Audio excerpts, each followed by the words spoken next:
This is the Supreme Duo, and our boy just roasted this guy's girl. Girl was like, this guy is trashing me. Please teach him a lesson, babe. My man asked to throw hands and Shiny Boy delivered a vertical slash that hit squarely on his shoulder, but did nothing. The duo was confused, and that's when our boy reveals that he's the player named Zero. Why is that name important? See, all adventurers are hesitant because the most dangerous portal has just opened. They see this white-ass dude walking towards it and tell him to stop right there and wait, because the best team in town is coming. Everyone's like, damn, this dude spent more on his gear than I will earn in my life. And that's when his baby doll seems to recognize our MC. He knows she's the ex of this body's owner, and she goes to his face telling him he's trash, who shouldn't dream of entering this place. But he just straight up asks if she's missing some back shots, and bitch got a scare. Then she glued herself to shiny armor and said that he was much better than a broke loser like him. And he looked at our boy like, yeah bro, being dumped hurts. But our boy literally said, nah, I've worn her out enough. You can take that used one. Like damn bro's spitting. Girl went crazy asking her boyfriend to beat the dude, but he's a scared cuck, and when he saw our boy's aura, he just pretended to no care and said bye. He was going to farm this rare portal and our boy will be a loser forever. Everyone was hyped up for him, and a dude said to our boy that poor people like them can never compete. He replied that any man can try to become better and stronger, and the other guy was shocked. He was really dreaming of having a chance. Inside the portal, girl was like, I got roasted like trash by that guy, so why did you do nothing? He lies, saying that he has to keep a clean reputation for his family, but guarantees that soon enough he will kneel and apologize, while grabbing her worn out but thick dumpster. Some time later, our boy decides to enter the portal. Explosions were heard inside, and Shiny Boy couldn't believe that they were about to fail. Everyone wanted to forfeit. It was suicide to keep going. But then when they looked to the side, our boy was like Batman in Gotham. Shiny got angry while my G just smiled. They shouted at him to stop right now, but he activated the final round of the portal, and everyone else there was pushed out of the dungeon. An armored scorpion boss appeared, and that's when he reveals that he also has an armored summon. Both start trading blows that heal more than they cause damage. Like 22 damage, brother. Ain't no one dying with that. Blocks, rushes, fireballs, explosions, blood, and smoke. Bro steps on the carcass and the whole city is notified that someone named Zero broke the record. Shiny and Shoddy, the duo, had their mouths wide open, but our MC said that this girl has more than her mouth widened, to be honest. They were asking themselves if it was him who defeated it. This should have been impossible, of course. So Shiny tells his goons to discover who the so-called Zero is. That's when we see why this dude is actually strong. See, he was a top prodigy a long time ago, like 100 years, but then he discovered that his class, a mix between a necromancer and a tamer, needed an absurd amount of points to upgrade, and for any normal player that would be a death sentence. The summons eat your energy. The upgrades eat your energy. Even breathing in this class costs energy. That's why nobody touches it. It's a trap for idiots. So he just turned on an auto farm and went to eternal sleep, like he's playing World of Warcraft. Then ages later, he wakes in this random dude's body, opened a portal like it was nothing, and the system welcomed him back after being offline for 100 years. And the whole time he was gone, he was earning 70 energy points every single second. Do that math real quick. That's 221 billion points just chilling in his account. The one thing that makes necromancer tamers trash, he turned it into the reason he's untouchable. So what does he do first? Walks into the starter shop, drops every single coin on a 1-star staff. Everyone in the shop is looking at him like he's brain dead. Bro, you could have bought a full set. That thing is impossible to upgrade. Meanwhile, this man is dumping billions of energy points into it, upgrading it over and over until it hits golden tier. The staff that everyone called trash is now the strongest weapon in the server. Then he walks outside and one-shots a giant rat while every other player is scratching these things for 2 damage. Whole teams forming just to kill one rat, and this dude is deleting them solo back to back without breaking a sweat. People started calling him Big Boss. Girls started pulling up asking to join his party. This girl is saying she's a healer. Girl, you clearly got a witch hat. One group brought their whole squad trying to recruit him. Another one straight up offered to be his girlfriend on the spot, and our boy curved every single one of them without slowing down. Man's got a portal to farm and a scorpion to level up. He doesn't have time for distractions. He found his pet scorpion during a side quest from this injured NPC named Carl, whose family got wiped by scorpions. Our boy accepted, walked into the factory, and started deleting every armored scorpion in sight. He even baited the Emperor Scorpion into spawning early by killing enough of the small ones. And right when his mana was about to run out, 2 kill stealers popped out of hiding trying to yoink his kill. Except our boy was never actually out of mana. The whole thing was bait. He smoked both of them, absorbed the Emperor Scorpion as his pet, maxed it out on the spot, and walked away like nothing happened. That scorpion plus his golden staff plus the levels he was stacking is exactly why he walked into that rare portal like he owned the place, and why the incredible slash of Shiny Boy did absolutely nothing. He cracks his knuckles and tells them they better buckle up for what's about to happen next. So Luo was standing there with his staff raised, ready to absolutely demolish this clown, when Yao starts freaking the hell out. Bro's literally trembling, screaming, wait, don't hit me. Do you know who I am? I'm the president of the Supreme Guild and the eldest son of the richest man in Ingiriz. And Luo just goes, yeah, I don't care. And wham, sends this trust fund baby flying. One hit and Yao's armor literally shatters off his body. Right then our boy gets a notification pop-up. Professional Supreme Star Glory activated. The system basically explains that since this idiot attacked first, he's now marked as grayed out, meaning Luo's got a 10-minute free pass to absolutely wreck him without getting any murder penalties. Let me break down how this works for you. Normally, everyone's name appears in white, but the second you attack another white-named player, you turn gray for a bit. During that time, your victim can do whatever they want to. You beat you up, take your lunch money, even straight up delete you, and the game won't penalize them at all. But if the gray player manages to kill their victim instead, their name turns red, they get slapped with 100 sin points, and now they're basically screwed. Red names can't enter safe zones, can't go back to the real world, and have to either grind monsters for hours to clear their sin or just wait around to get jumped by other players. Oh, and when you die, you lose all your levels, all your experience, and drop a bunch of your gear. Anyway, since Yao's basically a free loot box now, Loop starts casually collecting all his equipment and props while Lin is just sitting there, absolutely stunned, watching her boyfriend get robbed in 4K. With that handled, Loop's ready to escort Irene to town and finish this quest. But before he can leave, Lin scrambles over and grabs his leg, begging him not to leave her here. She explains that players only get 2 resurrection scrolls per week, and she already used one, so if she dies here and uses her second one, she's got nothing left for emergencies. Then she tries the desperate approach, getting all flirty, like, "Remember me? We had something special. I never forgot about you." Loops looks down at her, looks at Irene, and just walks away without saying a word. Ice cold. Lin's face goes from desperate to absolutely furious, screaming after him as he disappears with Irene. Fast forward, and our boy successfully completes the escort mission. The rewards? Absolutely stacked. He gets an ice stick, and after dumping 22,256 energy points into refining it 144 times, yes, you heard that right, it transforms into a golden tier weapon called the Frost Scepter Destroyer. Sure, it ate up a ton of energy, but for Lu, that's pocket change. He also scores a normal grade pet egg, and since he's been hoarding a bunch of these things from all the monsters he's been farming, he decides to feed them all to his armored scorpion. Next thing you know, his basic pet evolves into a silver armored scorpion, an elite level beast. So let's take inventory. Our boy now has a 2-star legendary staff, an elite silver scorpion, and all of Lu Yao's golden equipment, meaning he's ready to take on the first alternate world's final boss. But first, he needs to restock on supplies. Luo logs out and heads back to the real world, probably planning to grab some potions or whatever. The second he's back, his phone rings. It's the hospital, and they're not happy. They're demanding 390,000 in medical fees for his brother Zhang Xiao, and if he doesn't pay up, they're pulling the plug on his treatment. Luo doesn't panic though, he just asks for their payment info and says he'll wire the money within 10 minutes. Luo figures he can just sell some of his golden equipment, since that stuff's worth millions in the real world, and honestly, helping Zhang Yu's brother is the least he can do for borrowing his body. But then the system hits him with the message that his equipment cannot be sold or dropped. Bro's literally stuck with untradeable gear. Even if he sells every silver coin he has, he'd only get about 10,000, not even close to what he needs. So now Luo's scrolling through job listings, looking for anything that pays, regular trainer positions like 50 bucks an hour, and the money comes in slower than a snail on sleeping pills. Then he spots this one post from someone named Remoro, and it's not our friendly neighborhood slime. This guy is shady. He's hiring a professional coach and is willing to pay 300,000. Luo's eyes light up, but then he scrolls through the comments. Apparently this same post appears every year during the awakening season, and everyone who accepts it ends up dead, like actually dead. Does our boy care? Nope, he sees life-threatening and 300,000 in the same sentence and thinks, yeah, that sounds like my kind of Tuesday. So without wasting a single second, our boy hits up the person who posted that sketchy job offer. A girl picks up and lays out the conditions. First, the student he's coaching is a complete noob. Second, he has to help them clear the entire first world. Luo listens and then casually one-ups her. Like, yeah, I can teach both the first and second world, but I want 390,000 for it. The girl doesn't even hesitate. I'll give you 400,000, but only if you actually succeed in teaching my sister.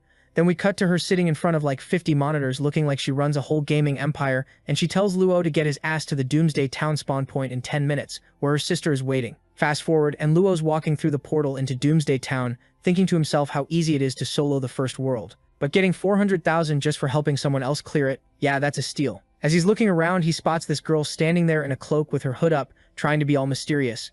Luo figures that's gotta be his student and walks over. Meanwhile, the crowd around them is gossiping loud as hell. Bro, even with the hood, you can tell that's the disastrous caster. Apparently everyone and their mom knows this girl, and they're all buzzing about how she and our boy are teaming up to farm some gold together. Luo forms a party with the girl and immediately goes into tutorial mode, explaining they need to complete 2 prerequisite quests to pass the first world, kill 1,000 monsters, and collect 10 coins. He also drops some game mechanics on her. Basically, she can't damage monsters that are 5 levels higher than her. Even if he beats them down to 1 HP, she still can't finish them off. So while grinding for the prerequisites, they also need to level her up. They encounter their first scorpion, and Luo goes full anime mode, trapping it with these massive ice crystals using his new skills. Then he turns to the girl and tells her to finish it off to gain some XP. She does, and boom, her level shoots up by 3 at once. But then the girl just stands there staring off into space like she's having some kind of existential crisis.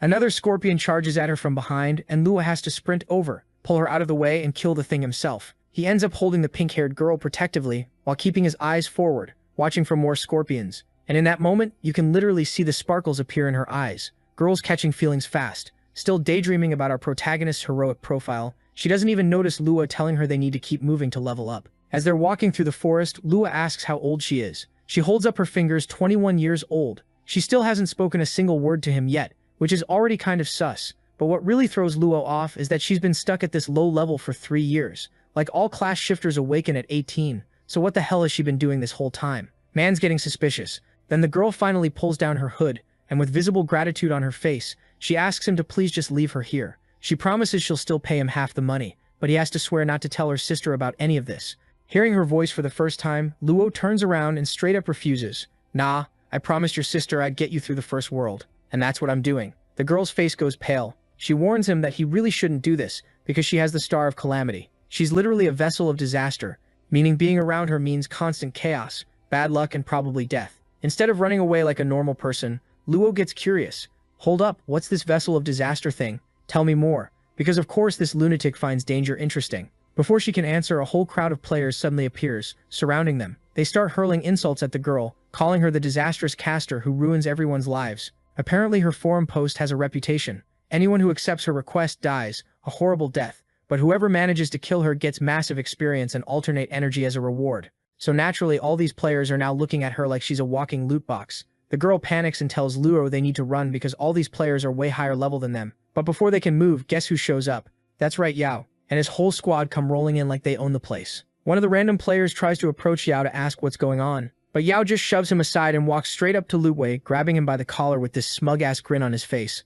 Lu Wei looks at him completely unbothered and goes, "What? You here to give me more free loot like last time?" Then he adds with a smirk, "Oh wait, you can't even use your resurrection scroll for another 7 days, can you?" My man really just reminded this dude that he got absolutely violated in their last fight. But this idiot still hasn't learned his lesson as he orders his goons get ready. So Lu Wei and the pink-haired girl are just standing there staring at Lu Wei, and he's confused as hell. He looks behind him and calls over one of his guys, Waku, who's been chilling in the distance with his sword out, ready to jump our boy. But then, in the most unexpected plot twist, Yao walks up to Waku and just starts beating the absolute brakes off him, screaming that he told them to bring something else, not weapons. A few seconds later, all of Yao's guild members are standing in a circle around Luo, and every single one of them drops a gift box at his feet. Lin immediately loses her shit, yelling at Yao about what the hell he's doing. Yao doesn't even look at her and just goes, "Luo up," which leaves her standing there with her jaw on the floor, hiding behind his own guild members like a scared puppy. Luo Yao clears his throat and tells Luo that he handpicked all these gifts specifically for him as a token of sincerity. Then he drops the real bomb. He wants Luo to work for his guild, and he's offering 500,000 per month as salary. The entire crowd goes silent.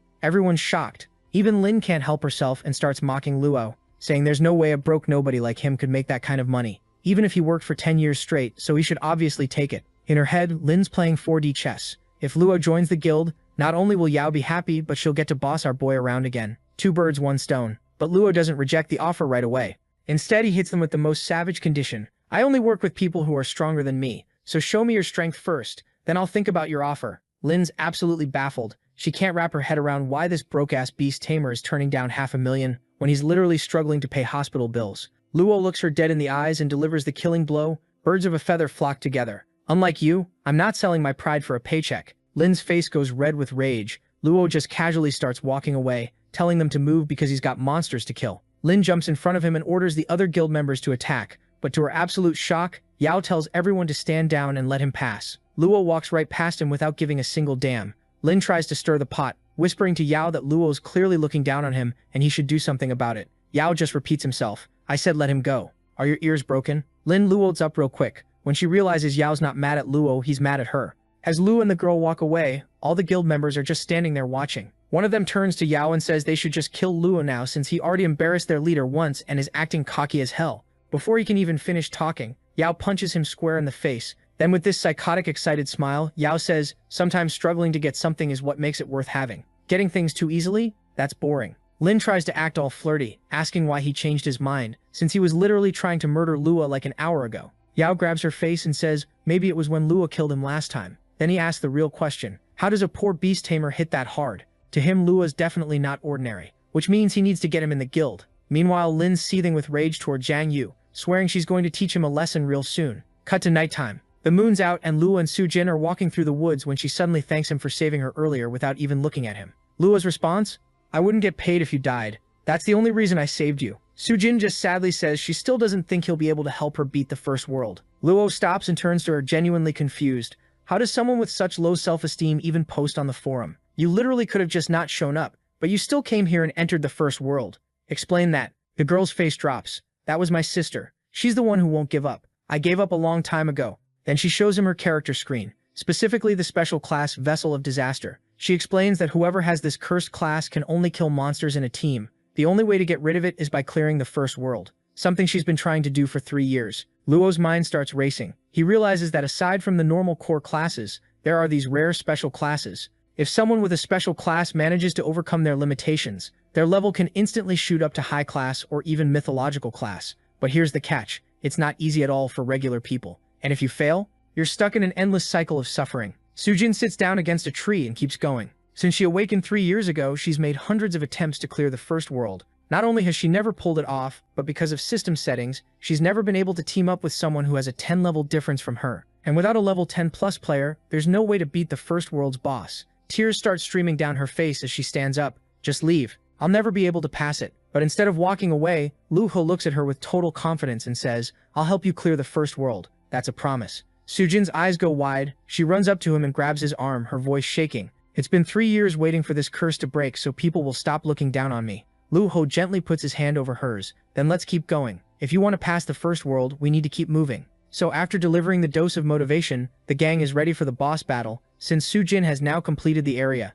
They were prerequisite quests to unlock the world boss and weren't that hard. Kill 1,000 monsters and collect 10 silver coins. Easy, right? Well, for our MC it is. Time skips a bit, and this dude's already massacred a bunch of monsters while casually picking up silver coins.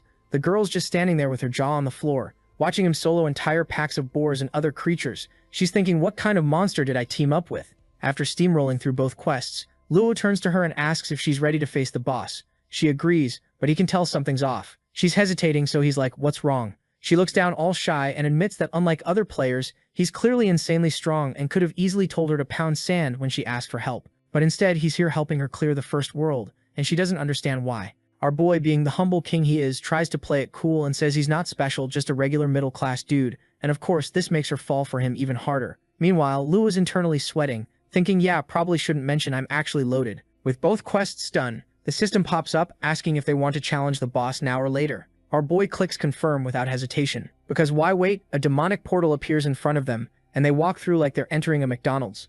On the other side, they're standing in the demon abyss when the system drops the rules. They've got 1 hour to defeat the berserker Swine King, and if they fail, they're back to square one. Redoing all those quests, the system then hands them some potions, revival scrolls and recovery items that are stupid expensive.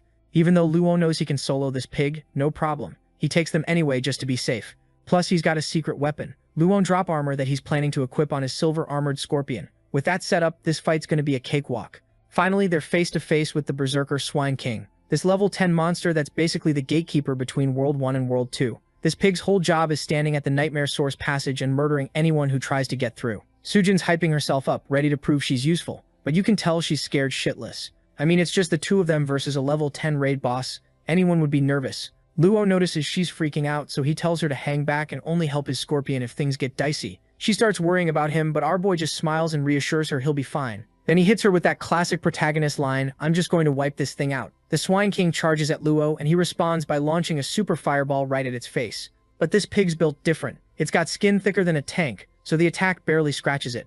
Luo analyzes the situation real quick and decides to spam fireballs until something sticks. He keeps blasting away, and eventually he manages to actually injure the boss while his scorpion is tanking hits like a champ. The monster goes into full rage mode and charges wildly at Luo, but he dodges it cleanly. For a second, he glances over to check on his scorpion, and that's when the king makes another reckless charge. Sujin sees it coming and screams at him to dodge, but our boy just stands there. He's not frozen in fear or anything. You can tell he's got some big brain plan cooking. Man's really about to do something crazy, and our boy delivers because the second this giant pig bastard gets close, Luo hits him with the super ice pick technique and freezes the monster solid. But this buff-ass pig king isn't about to stay frozen. He's got mad resistance, so he breaks out of the ice like it's nothing, and lets out this massive roar. Sujin's immediately like, yo, heads up. When this thing gets pissed, it uses this deadly stomping move that'll wreck us. Meanwhile, the boar's already going ham on the scorpion, beating the crap out of it, Our protagonist is out here trying to get the pig's attention, yelling at Sujin to heal his pet because there's no way in hell he's losing 400,000 at this point.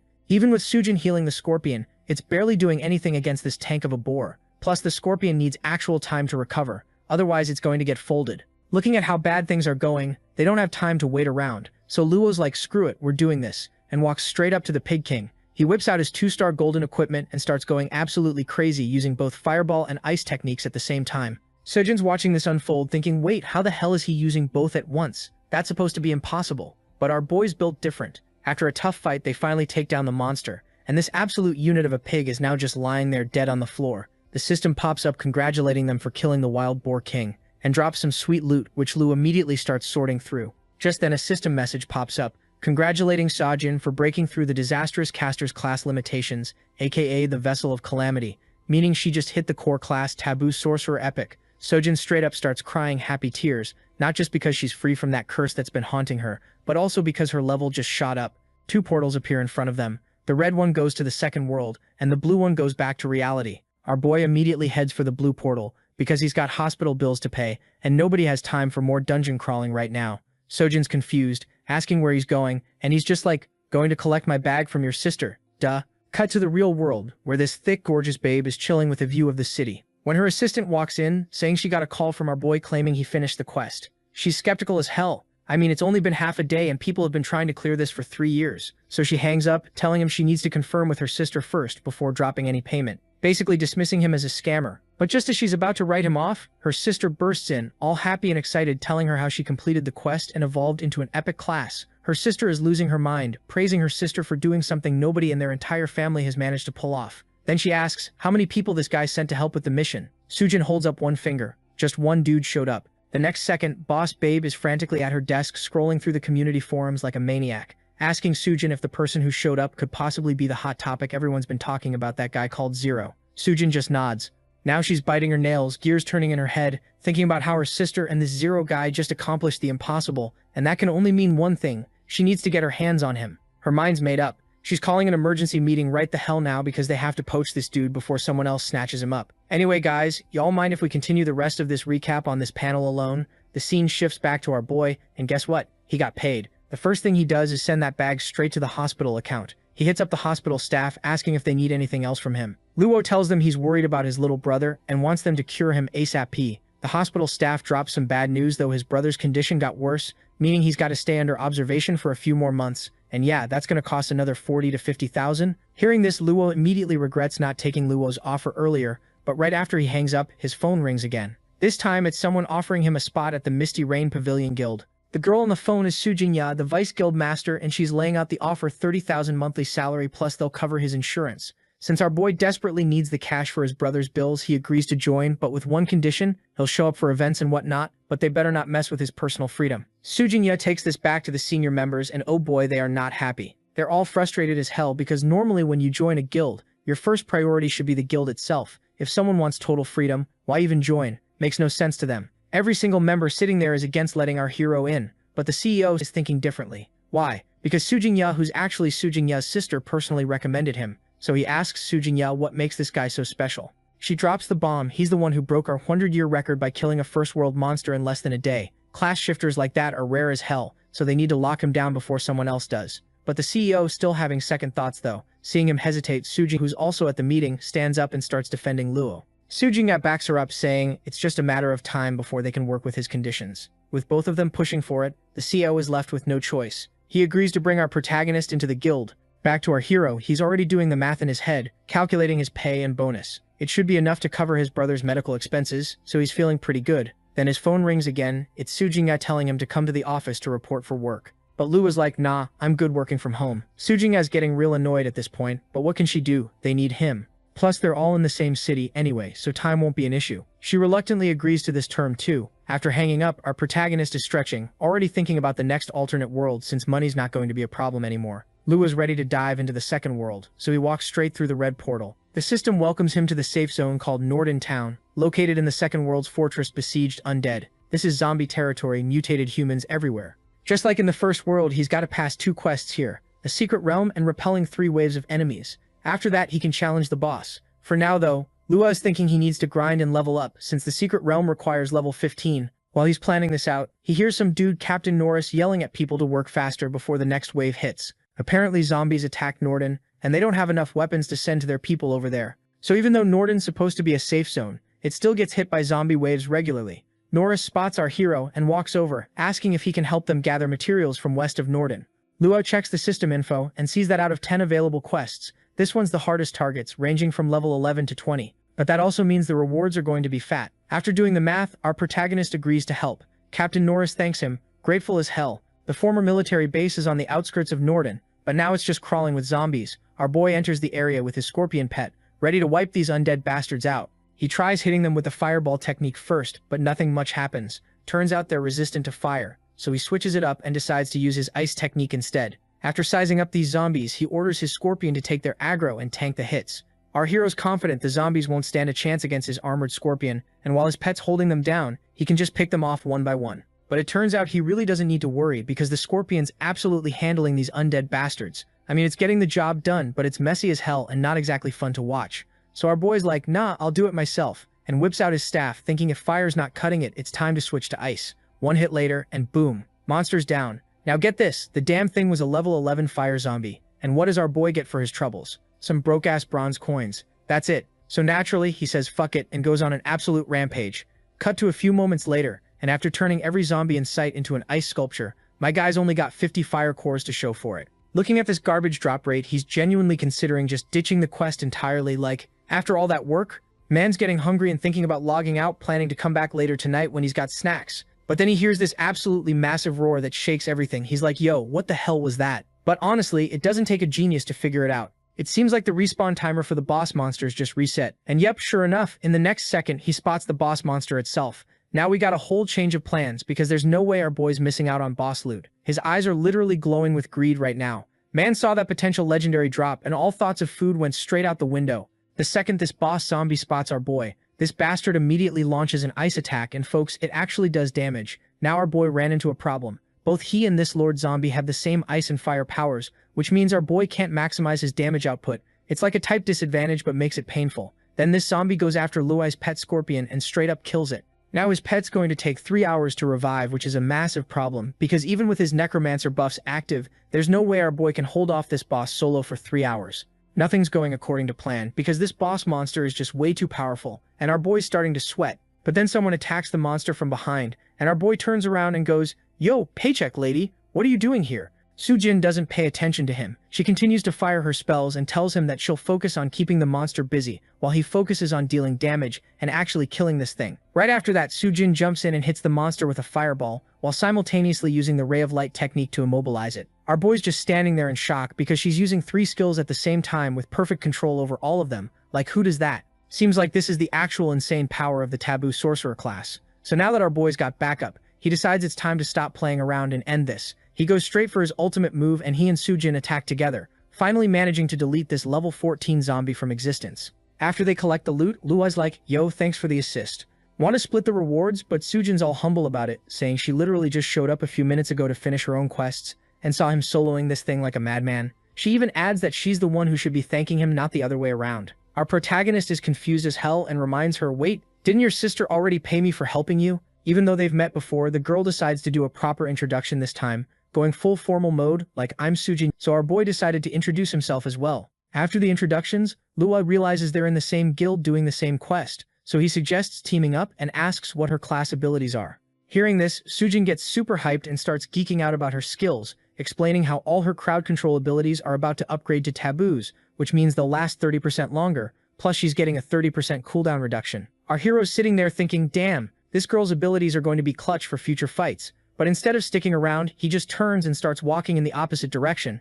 Sujin's like, where are you going? And our boy explains he needs to head back to Norden real quick, but promises to meet up with her in 10 minutes. Folks, it seems like Sujin's actually catching feelings for our protagonist, because she apparently said she'd marry whoever helped break her curse. But then she immediately gets all embarrassed, thinking about it like, nah, that's weird, stop it. Back in Norden, Luo's checking out all the equipment and rewards he got earlier, trying stuff on like it's a fashion show. He equips the dashing boots of ice and fire that give him plus 10 agility, looking fresh as hell. Our boy's thinking he needs stronger skills to take down high-level monsters, so he refines his super flaming bullet skill up a level. He tests it out, and after seeing the damage, Luo's feeling himself, getting all confident about his abilities. Right then he gets a message from Sujin Yan inviting him to the guild. Since he's done with his business in Norden, our boy hits accept and gets ready to head back. A little while later, they're walking together, and Sujin's complimenting Luo on how strong he is. He returns the favor, praising how she uses her crowd control skills. Jin starts blushing, and explains that her sister actually set up all those skills for her based on her class. As they keep chatting, Sujin's curiosity gets the better of her, and she asks if our hero's hiding some mythical equipment, because there's no way someone's making attacks that powerful without some crazy gear. Lu brushes it off all casual, saying he's just an ordinary mythical class shifter, nothing special. But Sujin isn't buying it, pointing out that as far as she knows there hasn't been any news about a mythical class shifter awakening this year. Our protagonist just smirks and tells her she can think whatever she wants, knowing damn well that a class shifter can't just awaken for some basic reason. After they finish clearing out all the fire and ice zombies, they set their sights on the next target, poison cores. So they start heading toward the poison zombie area. Right then, both of them get this urgent-ass message from their guild, basically saying, get to the guild headquarters now or you're getting kicked from the team. Sujin's confused as hell about why they're being summoned like this. Our boy asks who sent the message, and she explains it's Chen Jun, the guildmaster of the Linhai City branch. The reason this dude has such an important position is because his dad and her uncle the CEO were sworn brothers, so the CEO just handed him the role. After talking it through, they both decide to head to wherever they're being summoned. Meanwhile, on the other side, there's absolute chaos going down. A bunch of people are fighting the boss zombie, and this thing is op as hell because nobody's getting the upper hand. To make things worse, it looks like two different guilds showed up, so some people are fighting the boss while others are fighting each other. Liu Yao is there too, going head-to-head with Captain Norris. That's when our hero rolls up to the battlefield, and he's like, I didn't expect to run into you so soon, plus what the hell are you fighting, my guild members, you bastard? Alright, so to understand this mess, we have to rewind about an hour. A massive zombie horde rolls up, and the group is getting absolutely demolished, trying to hold the line. They finally realize they're screwed without someone to control the crowd and take down the Lord Zombie. So Chen Jun's like, yo, everyone just keep these zombies busy until Sujin shows up. Now Sujin and our protagonist finally arrive at the scene, and immediately the other players start running their mouths. They're gossiping about her, pointing out she's from the Su family, and calling her the Ice Queen. Then they turn their attention to Luo, saying even though he helped break her curse, the dude looks weak as hell, and doesn't seem to have any high-level abilities. Hearing all this trash talk, Sujin clarifies she's not some ice queen and tells Luo to ignore all the rumors about her. For some reason she can't quite figure out, Sujin gets all shy and flustered saying this. Chen notices her acting all bashful and gets excited, but then he spots the boy standing next to her, and his whole face drops. He immediately asks about our hero, questioning why she's spending time alone with him. Sujin tells him it's none of his business, but Chen's all like, nah, worrying about you is natural for me. I have to make sure nobody has bad intentions toward you, acting like her self-appointed bodyguard or something. After she assures Chen she's fine, she asks about the emergency. Chenjun explains that a zombie wave attacked, and they desperately need to kill the boss zombie. Analyzing the situation, Sujin suggests they defeat the zombie ASAP since it would be a huge boost for their guild. Our boy steps forward ready to fight the monster as a guild member, and Sujin is completely shocked, but Chen Jun immediately loots him down, refusing to let him fight. Why? Because Chen looks down on our boy Lu, seeing him as just some beast tamer who somehow squeezed into the guild, but who in his expert opinion won't be able to handle the zombie. Hearing this, all the class shifters present start gossiping about Lu, saying he only joined the guild for the money, and agreeing with Chen's take that he's basically dead weight. While Sujin tries to defend our protagonist, Lu stays chill and calmly states that as guildmaster, Chen has the authority to make the final call. Left with no other choice, Sujin straight up clings to our boy's arm and declares that if that's their decision, then she's staying with him. Chenjun starts panicking and tries to explain. He's only worried because Lu seems weak, but if she insists on him joining the fight, it'll be at her own risk, because they won't be able to save him if things go south. Chenjun then starts pulling Subjin with him so she can use her crowd control on the zombie sovereign. As she's being dragged away, Subjin tells our hero to wait for her. Meanwhile, Luo knows that even with crowd control, it's going to take forever to defeat this level 15 zombie. The group prepares to fight the monster while our protagonist waits on the sidelines, observing their abilities. Since Luo Yao and his teammates are also there, they're shocked as hell to see our boy as a member of Misty Rain Pavilion. Lin, who's also present, starts screaming at Luo for not joining Yao's guild, and instead serving another guild like some kind of sellout mercenary. That's when Subjin appears out of nowhere and attacks Lin for insulting her crush. As for Yao, he's now desperate to make our protagonist join his guild, so he offers to pay him triple what Misty Rain Pavilion is paying, and even promises to make him vice guild leader or CEO. Hearing these offers, Sujin is about to lose her mind. Looking at Yao, Luo claims he's a trustworthy person and says he won't betray his current guild while he's still completing tasks for them. He adds that nobody knows what the future holds, and maybe one day they'll get a chance to work together. These words impress the hell out of Yao, who says he's always ready to welcome our protagonist to his guild if the opportunity comes up. During their conversation, one of Yao's men yells that they should focus on killing the boss zombie first, or they're going to lose it to the other guild. Since Lu Yao's in a good mood now, he decides to abandon the idea of fighting for the boss zombie himself. After he leaves, Sujin turns to our boy, telling him how awesome he is. Our boy hits her with, "Don't mention it, babe." And then the damn zombie king of despair walks in. Seeing the zombie, he's like, "Alright, bet, let's get it." He jumps straight into the fight and immediately drops his super fireball attack, and everyone who thought that our boy was trash is now standing there with their mouths wide open like idiots. While he's cooking, he tells Sujin to stick to the plan they discussed. Now our boy's ready for round 2, and his eyes start glowing red as he charges up his new skill, the super flaming bullet.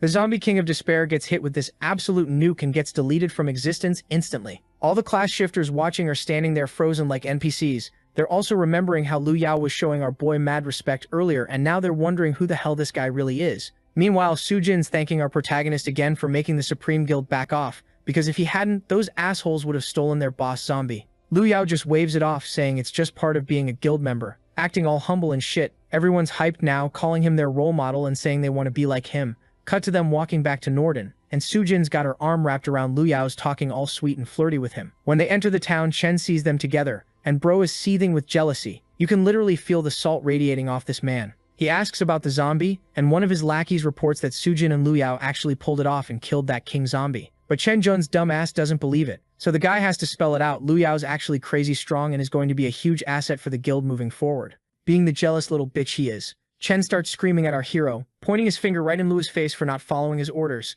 saying this gives him every right to kick him out of the guild. Luo calmly smacks Chen's finger away from his face and hits him with the facts. Not only did Chen order him to stay back, but he also told his team to kill the boss zombie, which they clearly succeeded in doing. Seeing our boy talk back like this, the bastard got mad, but then Sujin steps in and backs Luo up, explaining they only beat the boss zombie because of him, so the guild should actually be thanking him instead of bitching. After that, Sujin starts dragging our boy away since they've still got quests to finish. Meanwhile, Chen Jun's standing there filled with pure hatred and jealousy, ordering his goons to spy on Luo and find his weaknesses. Some villain shit right there. The scene continues and Luo and Sujin have entered the poison zombie zone, which smells like absolute ass. Our protagonist warns Sujin to stay sharp because the poison zombies hit different way stronger than those ice and fire zombies. She's confused why, and Luo breaks it down. Even though they don't have elemental powers, their dangerous skills are more than enough to send you to the Shadow Realm. After explaining, she hands him a reward she got from completing the guild request. Cut to a few hours later, and they're fighting poison zombies now, taking them out pretty easily, because their teamwork is on point. Moving forward, Luo realizes someone's watching them. It's actually one of Chen Jun's spies, who's reporting back that our hero's collecting zombie cores with the young lady Sujin. Plus, it looks like they're getting pretty close based on all the jokes and banter between them. Hearing this, Chen becomes even more pissed off, knowing damn well Sujin never talked to him like that. And honestly, can you blame her? Dude's got the personality of a wet napkin. One of his men suggests finding a way to get Luo kicked out of the guild because that's the only way to separate them. Meanwhile, the system sends out an alert telling all the shapeshifters to get ready, because a level 13 horde is about to roll up on them. Chen's got this creepy-ass smile plastered on his face, ready to pull some shady shit to get Luo booted from the guild. The Second World's rule is that when hordes show up, all protections get turned off for the class shifters, so his plan is to take our protagonist out when the moment's right. The scene shifts back to our boy, and both he and his future wife are out here grinding zombies like it's a full-time job, and they're literally a few kills away from completing the mission. But obviously, nothing can be easy because a massive zombie horde is about to roll up in 30 minutes. The timer's ticking. Our boy is focused on the grind when this poison zombie just appears out of nowhere and bites him straight in the shoulder. Before Sujin can even use her control skill, Luo spins around and stabs his sword through the zombie's mouth, but that damn thing has already done his job. Our boy's bleeding, poison is spreading, and Shy Mommy is all worried about him, asking if he's okay. But our boy just stands up, dusts himself off, and tells her to head back. Like getting poisoned is just a minor inconvenience. They finish the quest. Sujin hits level 16. Luo reaches level 17. She mentions he would already be level 20 if he stopped feeding all his experience to that scorpion, but the Luo does not care. The scorpion needs upgrades. He checks his loot from the poison zombies. Explosion-resistant leggings for himself. Explosion-resistant armor for the scorpion. Wait, why do zombies need explosion resistance? Are they fighting Michael Bay zombies now? What is happening? Sujin is getting ready for the horde event when she gets a message. Sujin Yan needs her at the office. Her sister is waiting. She wonders if something bad has happened and tells our boy that she needs to head back. But then she realizes Luo is going to have to solo this entire event. She looks stressed, but Luo tells her to leave before the event starts because once it begins, nobody can log out until it ends. She is worried. The horde of zombies are level 13 and there will be thousands of them. Luo says, "Do not worry about me." She logs out thinking he is probably going to die. The horde event starts, the game locks everyone in. No rage quitting allowed, a beam of light slams into the ground, and zombies start pouring out like someone opened the gates of hell. Just endless waves. The other players are panicking. Luo realizes you cannot kill infinite zombies. The only way to win is to push them out of the safe zone somehow. While he is thinking, he gets messages from other players screaming for help.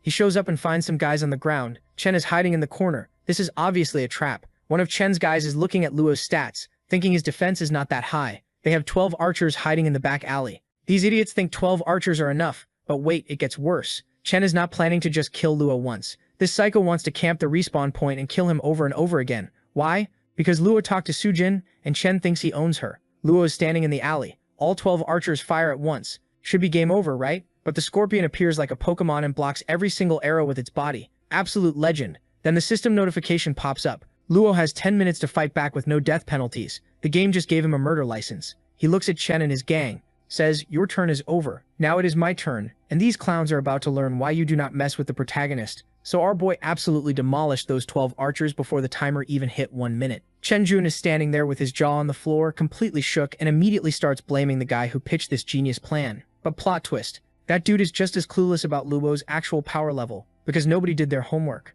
While they are busy pointing fingers at each other, Luo walks up casually and says, "You guys tried to kill me first, remember?" Then he drops the line, "Thinking you could take me down that easily? Yeah, that was your first mistake." Chen is confused, wondering how Luo even knew about their ambush. Our boy just smirks and explains that ever since he killed the Zombie King boss, Chen Jun has been sending spies to watch him. Luo clocked it immediately but decided to play dumb and act weak just to see how far these clowns would go. Chen finally realizes he got played. Luo baited them into dropping their guard by pretending to be some low-tier scrub.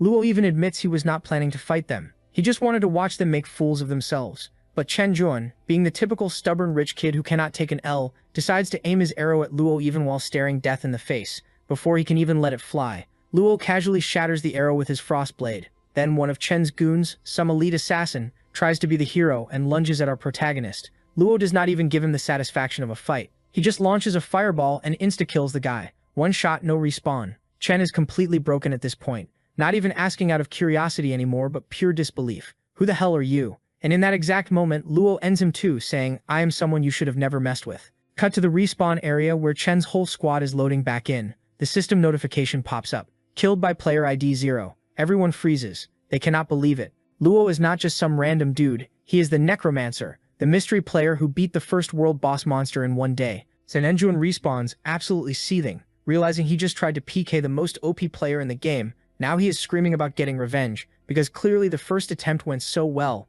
Meanwhile, back in the real world, things are going just as badly for Sunum Jinyan. She is at the Suan family building, where the elders have basically arranged her marriage to walking waste of oxygen. Jinjun without asking her. She immediately protests, saying she does not like him at all. But Jinjun's dad is sitting there acting like her opinion does not matter. He says you will learn to love him, and starts flexing the gifts they brought. A devil's outfit and a mythical grade magic potion worth 13 million yar in total. Then he sweetens the deal by saying she will become a VP of their company and inherit everything after marrying his son. Suan politely thanks him but firmly says nope. This sets off her uncle Su, who starts screaming at her like she just committed treason. That is when her older sister steps in and goes off, saying my sister is not a business transaction. Stop treating her like one. She tells Sujin she will always support her in finding real happiness. Right at that moment, Mr. Chen gets a phone call and finds out that Chen Jun just got killed by Zhang Yu. He hangs up and loses it, yelling about how his son, the guildmaster and major sponsor of Su Corporation, is being attacked. CEO Su tries to calm him down, but Mr. Chen is not having it. He threatens that if anything happens to his son, there will be consequences,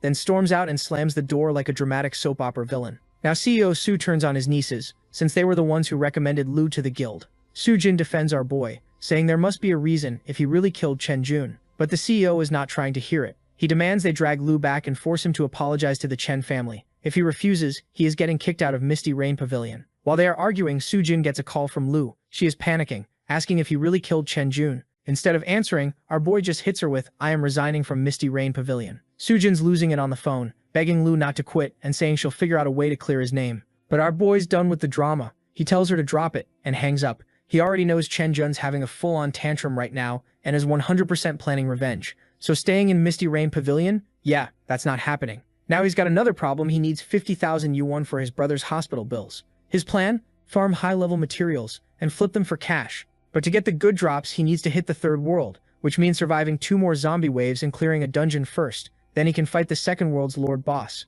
There are 3 dungeons he can pick from, but he's going straight for the death level 1 because high risk equals high reward, and at his level, crushing level 20 monsters is basically a cakewalk for him. That's when some random guys show up acting tough, calling him the famous beast tamer like it's an insult. Luo's already over it but stays chill. Asking them to move, these clowns start talking trash, calling him weak and literally daring him to kill them. And that's when Luo catches on. He flat out asks, "How much is Chen Jun paying you?" One of them actually admits it. Chen Jun's offering 5,000 yuan each plus a revival scroll, and an extra 5,000 to whoever gets killed by Luo. Our boy actually laughs at this. Chen Jun's really out here hiring people to turn him into a PK criminal. Luo could wipe these level 10 nobodies without breaking a sweat, but if he does, he gets slapped with a red name. And once you're red named, you're basically stuck. No logging out, no safe zones, and no boss fights until you grind away all your sin points. It's a straight-up trap. Then Luo rolls up out of nowhere and casually drops that he's paying $50,000 to whoever kills Chen Jun instead. Everyone freezes. One of Yao's guys explains he's the eldest son of the Luo family, literally the richest people in Linhai City. Suddenly everyone's switching teams, calling him Master Yao, and ready to hunt Chen Jun for sport. The loyalty in this game is non-existent. Yao turns to Luo and asks if he really got kicked from Misty Rain Pavilion, since Chen Jun's been bragging about it everywhere. Luo just shrugs, saying Chen talks too much. Then Yao makes his move, offers Luo a spot in his guild, and tells him to name his price. Luo turns him down, says he's not joining any guild right now, and just walks off. One of Yao's guys gets mad that Luo didn't even say thanks after they bailed him out, but Yao actually respects it. He gets it. Why would Luo trust another guild after just getting stabbed in the back? Yao even says Misty Rain Pavilion is full of idiots for kicking someone this strong. Meanwhile, Luo knows Chen Jun's not going to stop coming for him, so he needs to level up fast. Cut to Luo standing in front of a level 15 dungeon called Dark Corpse Forest. He chose this one because most players are greedy and rush the highest level dungeons for better loot, so this place is basically empty. Inside, he meets an NPC mage named Moore who asks if he's ready to take on the Dark Undead Nest. Luo says yeah, and the mage gives him an entry token and wishes him luck. Here's where it gets fun. Luo knows he can refine this token into a golden token, which turns the regular dungeon into a hidden dungeon. The problem is, the success rate sucks and it drains a crazy amount of energy, so most players don't even bother. But Luo's not most players. He's doing it anyway. Meanwhile, the goons Chen Jun sent after Luo aren't even chasing him anymore. They're running for their lives from something. And now Chen Jun is panicking because he can't use his revival scroll for another 5 days. Chen Jun's absolutely spiraling at this point. Then boom, a notification lights up the whole sky. Some anonymous player just unlocked a hidden dungeon. It's open for 2 hours and everyone's invited.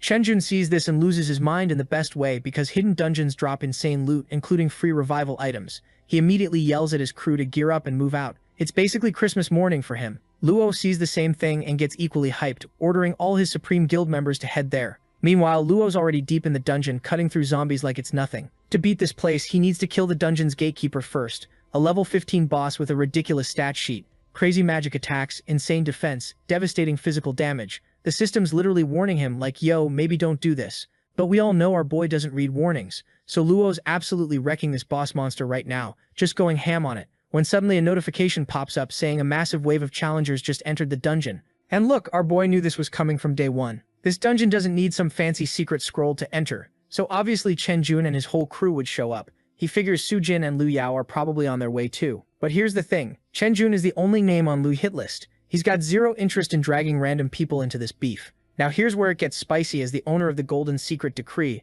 Lu Yao gets 3 chances to completely rewrite the dungeon rules, and he's about to use one right now. Meanwhile, outside the dungeon, it's straight chaos. Different guilds are going at each other's throats, and Chen Jun's out here being all touchy with Su Jin, who is clearly not feeling it. The girl's only here to find our protagonist, but this dude won't take a hint. Then out of nowhere, new rules flash in front of everyone's faces. The free revival scroll, gone. New mission to clear the dungeon, kill 500 zombies based on your party's total kills. Chen Jun loses his absolute mind, seeing these rule changes, screaming about whoever had the audacity to mess with his dungeon run. One of his lackeys suggests maybe it's our boy Luo who changed everything specifically to keep Chen's ass out, but Chen's in full denial mode. He's like, there's no way Luo's the lucky bastard who got the Golden Secret Decree, and even if he did, why would he waste hundreds of thousands of alternate energy just to mess with me? But Su Jin's sitting there like, nah, this feels personal. This has Luo written all over it. Chen's still denying it, yelling that whoever changed the rules is just scared someone else will snatch the rewards before them. Then he turns on the charm offensive, telling Su Jin he'll still enter the dungeon and keep her safe. She just looks at him and goes, worry about yourself. Chen pushes through the crowd heading toward the dungeon entrance, when one of his guild members points out something wild. Someone already killed the gatekeeper boss. And there's our boy Luo, literally sitting on top of the dead monster like it's a throne. Su Jin's face lights up seeing him. while Chen Jun's over here realizing it was him who changed the rules.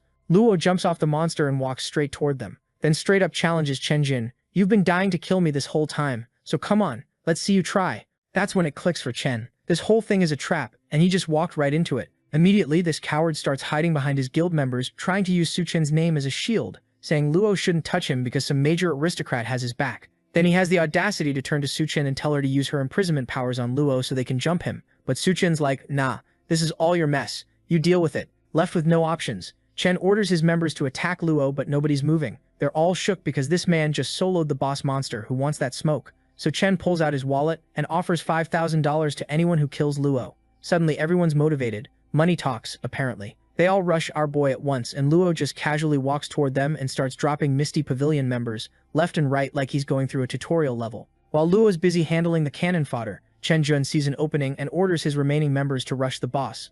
Luo's scorpions appear out of nowhere, blocking the dungeon entrance. One brave member steps up, saying he'll kill the scorpion, swings his sword, and it just shatters against the scorpion's armor. Then things get even crazier. Arrows start raining down on Misty Pavilion members while someone yells they'll pay 20,000 yuan for every Misty Pavilion head. Nobody knows who's bankrolling this surprise attack, but it doesn't matter. Full-blown war breaks out as both guilds start going at each other. And Luo, our boy's just standing there in the middle of this whole battlefield with the most unbothered expression on his face, watching the chaos unfold like it's dinner and a show. Luo Yao shows up, telling our hero not to stress, saying he'll handle the opposition guild himself. But honestly, Luo's not even happy to see Yao and his crew roll up. He looks straight up disappointed. Like, "Bro, I came here for revenge, not a rescue mission." Chen Jun's losing it, screaming at Yao, asking why the hell Supreme Guild is attacking them since they don't even have beef. Luo Yao doesn't give him the real reason though.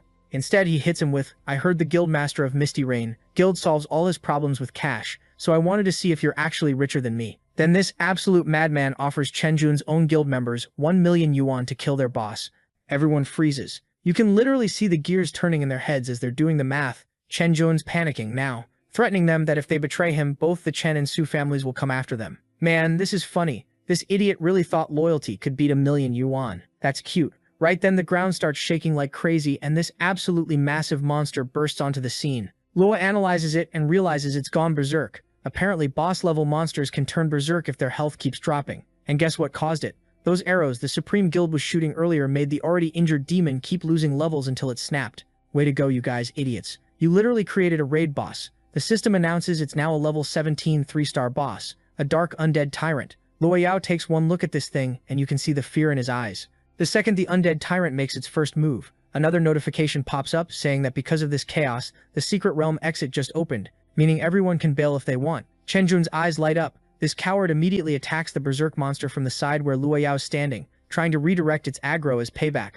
Dirty move, but I respect the pettiness. And it works. The monster locks onto Yao. As Yao is screaming for help, our boy sends his pet scorpion to save him. Though Luo knows with the monster's power up, his scorpion's about to take massive damage. Meanwhile, Chen Jun's casually strolling toward the exit, throwing out this smug-ass line about how they'll have to wait 10,000 years if they want to kill him. Luo wants to chase after him so badly, but if he leaves Yao behind, the monster's going to tear him apart. After a quick second of thinking, Luo jumps in front of Luo Yao and hits the demon with his ice cone skill, freezing the Lord Demon in place. He drags Yao out of the danger zone, and the monster breaks free from the ice and attacks, but they manage to dodge it. Since this thing's a level 17 boss, Luo can barely put a dent in it, which means there's only one option left. He's got to fight this monster himself. You know, like a psychopath. Luo launches into his fire missile attack. Yao is yelling at his men to help our protagonist, but his whole guild is too scared to move.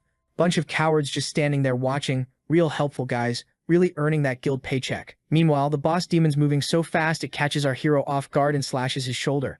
Lu is on the ground realizing this enemy is way stronger than he thought. He needs a new strategy, and he needs it now. The boss is about to finish him off when Sujin appears out of nowhere using her confining skills on the monster. She tells him she'll support him while he handles the damage, and honestly, they make a pretty solid team. The monster's actually taking visible damage now, and everyone watching is losing their minds seeing these two take on a 3-star boss. Lu Yao recognizes Sujin immediately. She's the heir of the Su family, a confining mage, but even with her help, Yao knows deep down that our boy Lu is the only one capable of actually killing this thing. He's sitting there thinking, if he were teaming up with our protagonist, they'd have killed this boss 1,000,000 times already. Now he's even more desperate to recruit, not just Lu but also Sujin for his supreme guild. His guild members are like, bro, give it up. They're way out of our league. Back to the fight, Lu and Sujin are going absolutely ham on this demon. After a solid struggle session, the boss's health finally drops low enough for a finishing blow. Then out of nowhere, Lu announces he's the anonymous player. Sujin looks disappointed for a second, but after thinking about it, she channels all that energy into a brutal flaming light attack that obliterates the boss in one shot. Everyone present gets a level up notification, and the system congratulates Sujin for clearing the secret realm. She even gets a level 15 realm scroll as a reward. Supreme Guild members start celebrating like crazy while Lusun tries to hug our hero as thanks for saving his life. Lusun immediately shoves him away, blaming him for the reason Chen Jun escaped safely. He's even saying Yao is going to cause him problems in the future. Lusun tries to fix things by offering him $1 million, which just makes Lusun more pissed. He's like, "Do you have anything to offer besides money?" With all the confidence in the world, Yao says he's got the vision to build the strongest guild with the strongest users, which is why he keeps begging our hero to join. Plus, his dad owns a massive medicine company, so he can hook Ludo up with unlimited potions for life. Lu just tells him to leave. As our boy turns around, Lu Jiao, even though he's clearly hurt, keeps rambling about how they've got connections with the best blacksmith family in the Dragon Kingdom, the Su family and the Mage family. The second Yao mentions the Su family, Lu Jiao stops dead in his tracks, suddenly interested. Lu Jiao explains his dad and the head of the Su family are old friends, meaning they can get any equipment they want. Lu Jiao's doing the math in his head. Blacksmith items are way better than the store-bought garbage he's been using. Lu Jiao, acting like a loyal puppy at this point, says even if Lu doesn't want to join the guild, he'll still help him get equipment whenever he needs it. Deal sealed. Our hero and Sujin start walking toward the exit while Yao and his members wave goodbye like sad puppies. Back in the safe zone, some randos are gossiping about Sujin and how insanely strong she is as an epic class member. Chen Jun, sitting nearby, starts flexing, saying she's part of their guild.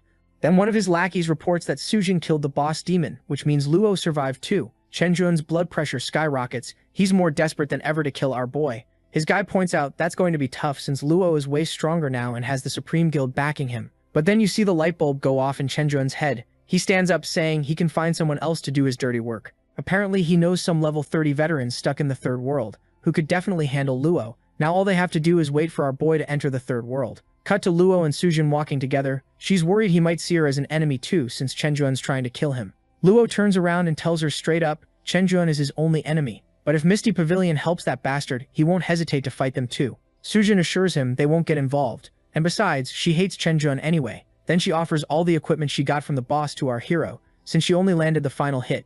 Luo takes it, knowing it'll boost his health and skills. Right then, another notification flashes across the sky about a wave of level 15 zombies at Norden University. Both of them get hyped. This is the last mission before entering the third world. Sujin looks anxious and suggests they should prepare before jumping into this fight. Just then, Lin comes running onto the scene, sprinting past Sujin straight toward our boy, begging for his forgiveness and saying she realizes she messed up. Oh, now she wants to apologize? After everything? This should be good. Luo's just standing there trying to figure out what kind of soap opera nonsense Lin's pulling right now. And folks, this girl's putting on the performance of a lifetime, tears, trembling voice, the whole 9 yards, telling our boy how Luo just abandoned her. Meanwhile, Sujin's over here with jealousy written all over her face, straight up going, why the hell are you trying to worm your way back into his life after you dumped him like a bag of rotten potatoes? Lin completely ignores her and switches to full manipulator mode. She looks at Luo with those fake puppy eyes and says, yeah, okay, I looked down on you before, but come on, what woman doesn't want her man to be loaded? And now that you've made it to the top, we could totally pick up where we left off. A subtle smile creeps onto our boy's face. Sujin sees that smile, and her eyes probably twitching because she does not like where this is going. That's when the mood gets ruined by zombie roars echoing in the distance. The horde's coming, and it sounds like they brought the entire extended family. Lin immediately starts screaming that they need to fight right now, but Luo just tells her to luo her mouth. Sujin's already locked in. Battle stance ready, prepared to face whatever undead nightmares heading their way. Luo glances at Lin from the corner of his eye with this cold look and tells her to leave. He doesn't want her anywhere near his life anymore. Lin's jaw practically hits the floor. She's like, what happened to you? The old Zhang Yu would never talk to me like this. Yeah, girl, the old Zhang Yu also probably had terrible taste in women. But here we are. Meanwhile, Sujin's already out there slicing through zombies, but there are way too many of these rotting bastards for her to handle alone. She calls out for backup, and Luo sends his pet scorpion to cover her. While he's also fighting off the horde, he suddenly hears Lin screaming bloody murder as the undead close in on her. Out of pure instinct, Sujin's about to go save her because she's actually a decent person, but our boy stops her cold. He says this is Lin's karma catching up with her, and they're not interfering. Harsh? Maybe. Deserved? Absolutely. The zombies start tearing into Lin, and they notice she's not using any revival scrolls, probably because she doesn't have any. Within seconds, the zombies completely devour her. Luo suggests they keep moving with their mission, though deep down he's got all of Zhang Yu's memories floating around in his head, so there are probably some complicated feelings happening. The zombie wave slams into Norden City, which means both Luo and Sujin need to find somewhere to hide and wait for this nightmare to pass. Right now, our boy's thinking about the secret passage, his last mission before things get really spicy. he tells Sujin to restore her strength and get ready. She's worried about him because, unlike Lin, Sujin actually gives a damn about people. Our protagonist opens a portal, saying he's got other business to handle first. Sujin wants to come with him, but he doesn't give her a choice and just dips. After some time wandering around, our boy finds himself standing before another secret realm, and this one's got a real cheerful name, the Undead Hospital. Time to clear this lovely establishment. As soon as he enters, he summons his armored scorpion pet, and they get to work doing what they do best, turning undead into extra dead. Fast forward through what was probably hours of grinding, and our boy successfully completes the second world mission with his trusty scorpion buddy, leveling up to 19. Not bad for a day's work. Now the only thing standing between him and complete domination is fighting the boss demon to clear the second world entirely. He dumps a massive amount of energy points into his scorpion like he's trying to create the ultimate killing machine, upgrading it to legendary grade. This thing's probably terrifying. Now he's also found a bunch of useful equipment scattered throughout this realm, which is always nice. Free loot is free loot. Now it's time to head back and face the last zombie horde. He gets a message from Sujin asking if he wants to fight the boss diamond since the zombie waves finally cleared out. Yao also sends a text saying the boss diamond is a level 23 star. Luko knows Sujin would be incredibly helpful in this fight. The girl's proven she can handle herself, but he can't just ditch Lu Yao after the guy helped him out before. So Luko texts both of them to meet at the Undead Emperor's door in 15 minutes. They both agree, and now we're about to have a boss battle with the squad. Meanwhile, outside Nording City, everyone's meeting up according to plan. But Lu Yao brought his entire guild with him, and Sujin looks at all these guys and asks Yao if he's planning a hostile takeover or something. Yao just laughs it off all casual, saying even though they're boss and yeah, he's talking about Lu could probably solo this thing, they should all be prepared just in case things go sideways. Our hero doesn't have much choice but to agree. Just then a notification pops up asking if everyone's ready to challenge the final boss. The second our protagonist clicks agree, a portal opens right in front of them with all the dramatic flair you'd expect. Luo and Sujin walk through first, like the main characters they are, and Luo Yao orders his men to follow behind. They all step through the portal and immediately come face to face with the final boss, a level 23 star undead emperor. And let me tell you, this thing is massive, like it makes that first world boss look like a chihuahua in comparison. Everyone's standing there terrified, genuinely questioning their life choices and wondering if they'll even survive this encounter. Some of them are probably mentally writing their wills right now.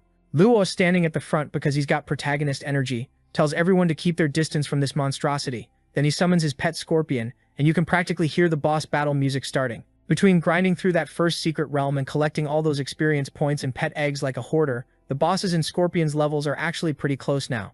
Our boy came prepared. Suddenly the boss zombie challenges them with this edgy line about giving them a taste of death. Bro, you're literally rotting. Maybe work on your breath before the trash talk. The fight officially kicks off, and it's chaos from the jump. The armored scorpion charges at the boss, while our boy unleashes a super fireball spell. Thanks to all his new equipment and recent upgrades, fighting this boss monster isn't the completely suicidal mission it would have been a few days ago. The boss demon slams his massive hand into the ground with enough force to split it in two, and tentacles burst out because of course they do. Why have a normal boss fight when you can add nightmare fuel? Everyone's running for their lives, screaming and dodging, while the scorpion and boss go at it like they're settling an ancient grudge. Soon enough, the armored scorpion takes some serious damage and is looking pretty rough. Lu Yao and several guild members rush in to heal it, and surprisingly, they actually manage to pull it off. Turns out bringing the whole guild wasn't the worst idea after all. As the monster is about to attack our protagonist with what would probably be a one-hit KO, the pet scorpion jumps in to take the hit like the loyal companion it is. Someone get this scorpion a medal. Sujin immediately hits the boss with her controlling powers, trying to lock it down, but this just makes the thing even more pissed off than before. She's yelling at our hero to do something because she can't hold this angry corpse emperor much longer, and her arms are probably shaking from the strain. The boss demon has the audacity to call them dirty and disgusting, real rich, coming from a literal rotting corpse. Luo zones out for a second, probably having some kind of internal monologue moment, before snapping back to reality and calling the boss a weakling. Those are fighting words. Then he goes absolutely nuclear with everything he's got. All his spells, all his power, the whole arsenal. The boss loses half its health bar in one attack, and everyone's just standing there with their jaws on the floor. Now our boy's charging up for the final blow. He launches his last attack with maximum prejudice, and the boss dies instantly, crashing to the ground with a satisfying thud that probably registered on the Richter scale. Sujin and Lu Yao are praising our boy, asking him how the hell he just pulled it off. Did his damage increase while a notification pops up announcing that the boss emperor is being punished by heaven and earth? But nah, of course it wouldn't end that easily, because all of a sudden the boss emperor's corpse springs back to life, screaming at our hero and all of humanity that he's dragging everyone to hell with him. Yao immediately latches onto Lua's leg like a scared cat, begging him to do something because, unlike our protagonist, he can't spam resurrection scrolls and will actually die here.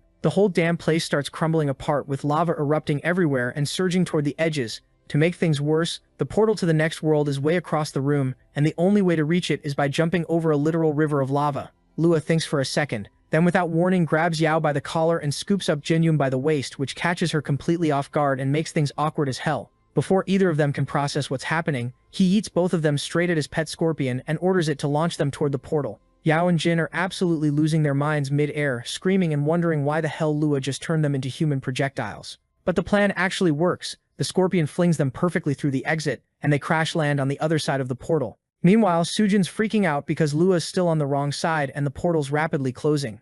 Back with our boy, he and his scorpion are lining up for their own escape attempt. The scorpion launches him toward the exit, and mid-flight he unsummons it, but the portal's barely hanging on at this point.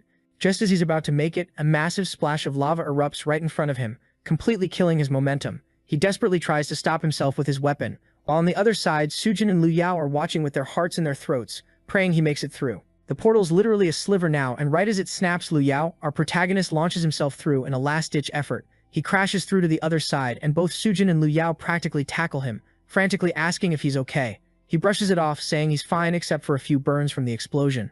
Then the system pops up congratulating users Zero, Sujin Yan, and Supreme Starburst on clearing the second world. Yao's so hyped he straight up promises to give Liu Yao 1 million yuan as a thank you for carrying him through that nightmare. Our boy's heading home to finally get some rest when Sujin calls out from behind. She warns him that Chenjin has left the Misty Pavilion, which means that bastard's definitely plotting new ways to kill Liu Yao. As our protagonist walks away, Liu Yao immediately shoots his shot with Sujin Yan, offering to team up so they can help each other out in this world. She politely turns him down, but Zhao takes it like a champ, saying they can always work together if they run into each other again. Sujin finds the whole situation funny. Not long ago she wanted to kick this bastard in the balls every time he showed his face. Now she's genuinely sitting there thinking of him as a friend.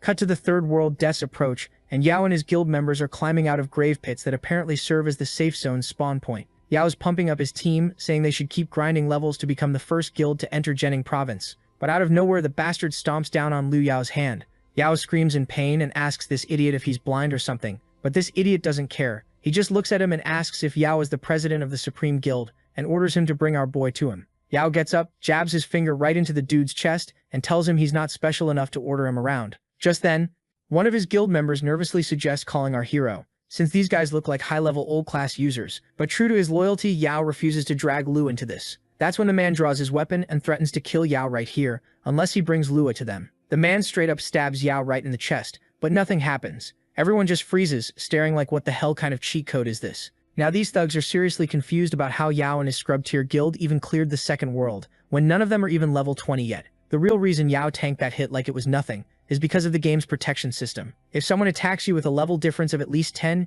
you're basically invincible to them. One of Yao's guys says that they should make a run for it, but looking around at all these high-level mercs, escaping isn't happening. Since the thugs can't insta-kill them, they resort to the old-fashioned method, just beating the absolute shit out of them instead. And since these bastards are level 25 class shifters, protection system doesn't apply, so Yao and his boys are getting their asses handed to them. After the beatdown slows down, Yao is sitting on the ground looking like he went 10 rounds with a truck, while one of his members explains these guys are a notorious mercenary group who hunt other players and steal their loot. The thug boss crouches down and asks Yao one more time to call our protagonist, threatening to straight up kill him if he doesn't comply. Cut back to the real world and Lua's chilling on his hospital bed talking with the staff about his brother's treatment. They assure him they've received the payment and promise to take good care of his little bro. Our boy thanks them and hangs up, right after he checks his phone and sees a text from Liu Yao. Man actually sent him a massive amount of money to help out. Lua's relieved, thinking the hospital bill problem is finally solved and he can stop stressing, but then his phone rings again. This time it's one of the Supreme Guild members literally screaming and begging our hero to save their president, Liu Yao. Back in the alternate world, Yao and his crew are sitting on the ground with their heads down, completely surrounded by Chen Jun's hired thugs who are just waiting for our protagonist to show up. One of them reports to the boss that someone's approaching, and of course it's none other than Lu, walking up like he owns the place and ordering them to release Liu Yao and his men. The boss looks at him with this smug grin and says he's been paid a huge amount to kill Liu, so someone's dying today. No negotiations. Hearing this, Yao immediately starts throwing out counter-offers, promising each of them 100 million individually if they let everyone go. One of the thugs actually starts considering it, but the boss Lu's that down real quick, yelling at him to choose between life or money. He explains that Mr. Gu will probably kill them all if they fail this mission, so they're screwed either way. These idiots keep underestimating our boy, thinking he's just some weak beast tamer who got lucky. One of the mercs decides to test that theory and charges straight at Liu. Big mistake. Our hero casually freezes him solid with an ice skill like he's playing a tutorial level. Seeing his buddy turn into a popsicle, another bastard rushes in to attack, but Luo switches it up and roasts him with a fire skill, killing him instantly. The boss is standing there absolutely dumbfounded, unable to comprehend how a low-level player is effortlessly wiping level 25 warriors. Realizing his men are useless, he decides to handle this personally, and attacks our hero from behind, actually managing to land a hit and injure Luo. Seeing blood, the boss gets super hyped and immediately rushes in for another attack, going for the kill. By now, Luo's figured out this guy's a level 30 assassin, which explains why he's so damn fast compared to the fodder enemies. So our boy immediately summons his armored scorpion, but this assassin, bro's moving like he installed speed hacks, the scorpion's still materializing, and this dude's already in Luo's face, ready to send him to the Shadow Realm. Our protagonist realizes he's about to get absolutely deleted and just braces himself, thinking, "Welp, this is how I go out." But then Sujin comes flying in clutch, hitting the assassin with her confining flaming light skill and freezing this fool in place while Luo gets ready to return the favor. Our boy doesn't waste a single second and launches a fireball straight at this man's face, landing a clean hit. The assassin standing there completely mind-blown that some level 20 beast tamer just dealt actual damage to him, and keep in mind bro's a level 30 assassin dripped out in full gold armor. After they finish him off, Lu thanks Sujin for always showing up at the perfect moment whenever he's about to get sent back to the main menu. She acts all casual about it, dropping some poetic line about how they're connected by fate, but let's be real, she's just been hardcore stalking his online status like some kind of obsessed gamer girlfriend. Yao and his whole guild start apologizing like crazy for getting Lufa caught up in their mess, since this whole situation started because of their beef. Our protagonist tells them to chill though, explaining that these assassins were gunning for him anyway, so they're good. Then Sujin chimes in saying she's pretty sure Chen Zhon's the one pulling the strings behind all this because that snake's been acting sketchy as hell lately. Now they're trying to connect the dots, so our boy switches gears and asks who they're actually dealing with here. Yao explains these guys are part of some assassin mercenary group, basically a small organization that's been terrorizing players for the past 10 years. Sujin adds that there's over 50 assassins in the group, but somehow not a single one of them has managed to break past level 30. Hearing this, Yao's confused as hell, asking how you spend an entire decade in this world, and you're still stuck at level 30? Like bro, what have you even been doing this whole time? Playing on hard mode for fun? Lu drops some game knowledge, explaining that you need a second job class to break through that level 30 ceiling. Without it, that's your hard cap. You're literally hard stuck forever. One of the Supreme Guild members has this oh shit moment and yells out that these assassins have been trapped in this world for 10 years, just robbing other players for their equipment, which honestly makes sense considering all the gold tier gear they're flexing. Unlike everyone else though, Yao's not buying the theory because he literally offered them straight cash earlier. And if they were really just after the bag, they would have taken his offer instantly and bounced. So our protagonist suggests that someone's probably forcing these assassins to do this dirty work, which means they're definitely coming back for round 2, probably angrier this time. Yao warns they need to figure something out fast because next time they might not be lucky enough to survive getting jumped by a whole squad of level 30 players. At this point, Luo asks if Yao can pull some strings and get equipment crafted from the Xiao family since they're apparently tight with them. Luo asks what kind of gear he needs and our hero says anything under level 20 works fine, but it absolutely must have the Heart of Demon effect, like that's non-negotiable. As he walks away, Yao's standing there scratching his head, wondering what's so damn special about this specific equipment. Luo just says their survival in this world literally depends on it, being all dramatic and mysterious like some anime protagonist. Back in the real world, Chen Zhon is having a complete meltdown, screaming at the assassin for getting his ass handed to him by a beast tamer of all classes. The guy he's yelling at is Pei Qi, the leader of the mercenary group, who promises Chen Zhon that he'll personally go delete this dude himself this time, no more screw-ups. Chen Zhon tells him not to mess it up like his useless teammates did, probably threatening his pay or something. Meanwhile, our hero's back to the grind, training while thinking about the mercenary group and fully knowing he's not strong enough yet to go toe-to-toe with them in a fair fight. For the third world's completion requirements, he needs to raise his tomb's defense stat from 300 all the way up to 2000, which is a massive jump by the way, plus complete at least one task with a difficulty rating above 300. After checking off those boxes, they can finally attempt the boss monster fight and hopefully get the hell out of this death game. On top of all that fun, there's this lovely mechanic where the god of death launches attacks every single night at exactly midnight for 10 minutes straight. And here's the really messed up part. If any player doesn't make it back to their tomb during that window, or if their tomb's defense drops to 0 during the assault, they're instantly dead. This means even these assassin bastards have to retreat to their own tombs every night to survive, and that's literally Luo's only window to fight them on somewhat equal footing, since they can't just camp his spawn point 24/7. For now, our boy's just waiting for Luo to hit him up, confirming the special equipment's ready. Soon enough, Yao sends him a message saying it's done, and after a bit he comes running to our boy with this staff in hand. Our protagonist takes the staff, inspects it, and is absolutely impressed. The effects are exactly what he wanted, perfectly tailored to his master plan. Now that Yao's handed over the goods, he's really curious about what our boy is planning to do with this thing. He's already getting hyped because he assumes they're about to go on the offensive and attack those assassin bastards directly. So Yao drops some intel about the enemy, telling our boy how he's heard that the assassins are camping at the entrance of the safe zone, planning to ambush and kill the Supreme Guild members the second they step outside the protected area. But nah, our boy shakes his head and tells Yao he's got completely different plans brewing. Just then, a system notification pops up on everyone's screens, warning all players to head to their graves immediately, because the God of Death is about to launch his nightly attack. After reading the notification, Yao immediately orders his guildmates to head to their graves and get inside before the death timer starts. But right as everyone's about to move, those assassin bastards show up at the edge of the safe zone. Yao absolutely freaks out seeing them appear, but our boy stays calm and tells him to relax because they're still inside the safe zone, which means those guys literally can't touch them due to game mechanics.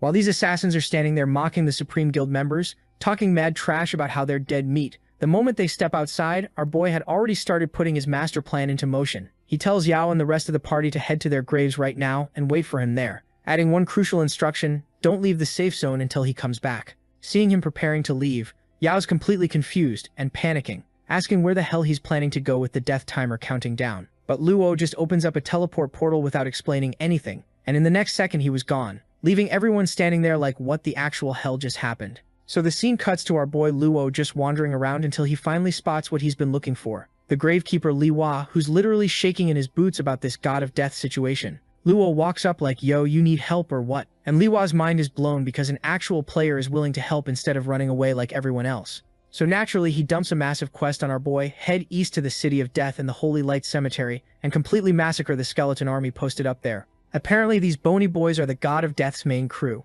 and if someone wipes them all out, the ruler of Death will definitely wake up. And since that's literally what our hero's been trying to do this whole time, he accepts immediately, without a second thought.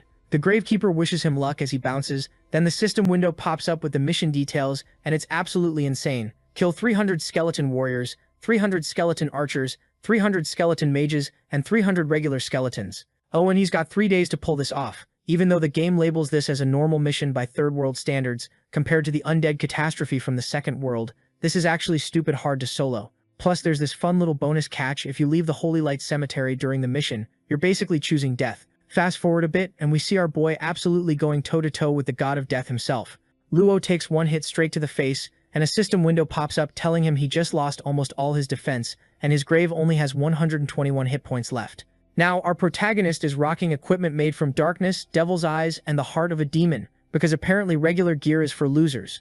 Thanks to this setup, he's actually resisting the damage from the ruler of death. He's mentally giving himself a pat on the back, like, damn, getting this staff made with the evil heart material was genius, because it's literally the perfect counter for fighting the God of Death. Without it, your health and strength don't mean anything. If you're within this boss's range, you're just slowly dying no matter what. But the evil heart gives you immunity against demon attacks.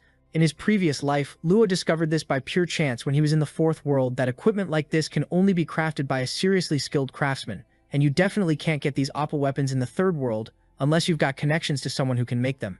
Even though he had this equipment in his last life too, compared to this version, the old one was nowhere near as reliable. Meanwhile, back in the safe zone, Yao is looking scared as hell about the God of Death situation. One of his guys is freaking out about needing to raise their level because otherwise their tomb's defense will instantly drop to 0, which means instant death.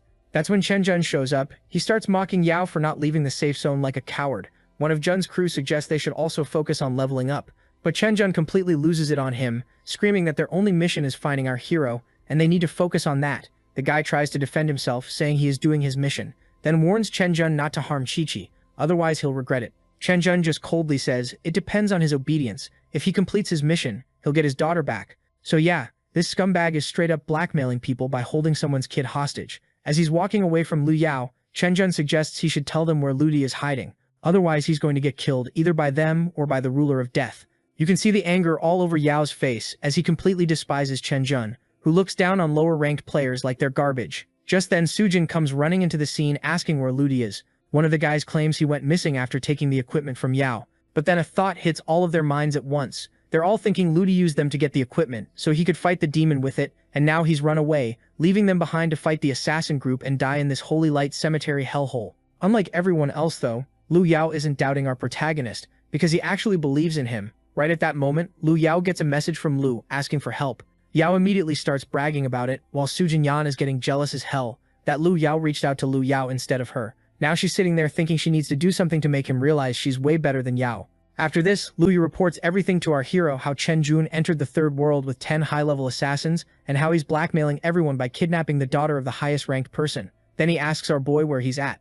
Lu Yao doesn't hesitate and straight up tells him, "I'm in the City of Death." Sometime later, while walking through the City of Death, Sujin's like, "Yeah, this isn't going to be easy. Most of these monsters are between levels 25 and 28. Right at that moment, a hand bursts out of the ground, which makes Sujin scream like it's a horror movie. As the monster's about to attack her, someone freezes it with an ice cone technique out of nowhere. Then a hand reaches out to hold her. It's Lu Yao.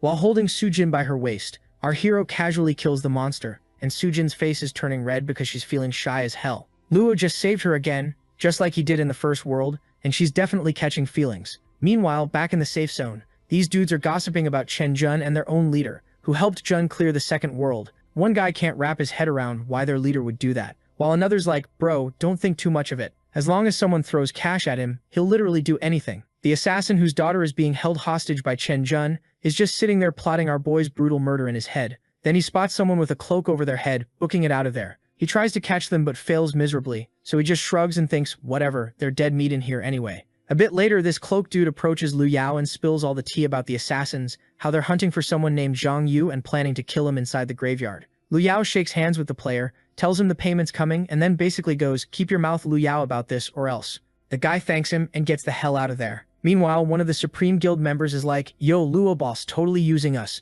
We should rat him out to the mercenaries and get rid of him." But Yao's not having any of it, saying Luo boss isn't using anyone. He genuinely wants them to go back to the safe zone. The member's like, "Bro, there's no way he can fight those high-level mercenaries alone." But Yao tells the man, unlike literally everyone else, this guy's got complete faith in our hero. The scene shifts back to the City of Death. Sujin's standing there thanking our protagonist and asking how his leveling's going. He casually mentions he's only managed to increase one level, which is pretty slow according to him. Sujin's jaw literally drops because she's thinking, "Slow? Dude, I haven't seen you for a couple of days and you've already leveled up once." Meanwhile, our hero's brain is working overtime, trying to figure out how to survive against the ruler of death, because the graveyard's defense can only tank 3 attacks. So basically, if people don't get murdered by the killer mercenaries, they'll get absolutely wrecked by the god of death within 2 days.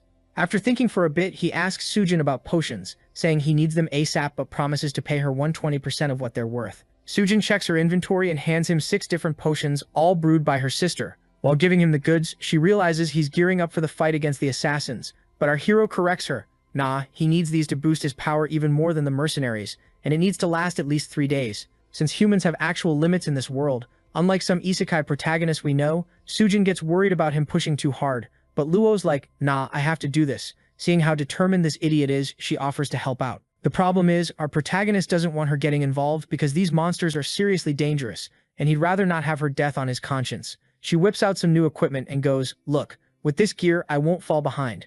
Our boy lets out this nervous laugh and finally caves, agreeing to let her tag along. Now he's scrambling to remake his entire strategy because he actually wants to keep her alive, while Sujin's over here all excited to fight alongside her crush. This mission's going to last 3 days, and with where they're at right now, they'll have to grind like absolute maniacs to level up and upgrade the equipment from his past life. Luo also remembers this level 25 secret realm called Skeleton Island. This place is apparently perfect for power leveling. You know that classic gaming strategy where you just murder the same enemies over and over until your stats look respectable? Getting the secret realm scroll as a reward and finishing the mission should be enough for leveling up. As for Sujin, she's completely down to help him speedrun this thing. As they accept the challenge, a portal pops up in front of them like always. They step through and boom, they're on Skeleton Island, where this NPC mage named Lao Rui is just chilling like he's on vacation. Like any typical mage NPC, he asks our hero if he's here to fight monsters. When Luo says yeah, Lao Rui hands him a token and wishes him luck so he doesn't get his ass kicked by some undead creature. The moment he accepts the token, a notification pops up saying that after killing every skeleton monster, he'll get 10 refining chances.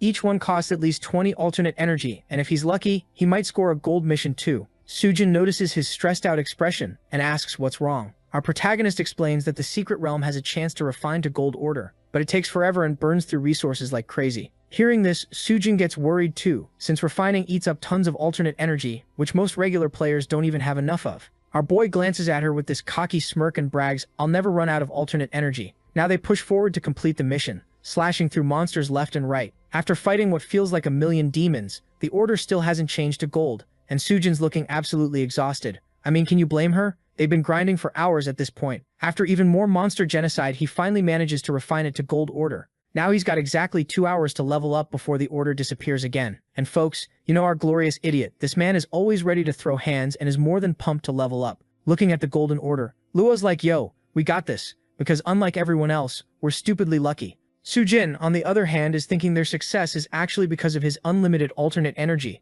Now they're getting ready to fight the Death God, which could show up literally any second. Since the Golden Order only lasts 2 hours, they have to head back to the secret realm first, because there are some high-level dungeons there that'll definitely help them clap some enemies. But first, using the Golden Order, Lua upgrades Skull Island into a hidden secret realm. Their mission? Kill 40 skeleton warriors and the Guardian who just so happens to be the skeleton General Hera. The portal opens up in front of them, and this level 26 physical-type boss monster comes riding out on a horse with a whole skeleton army behind him.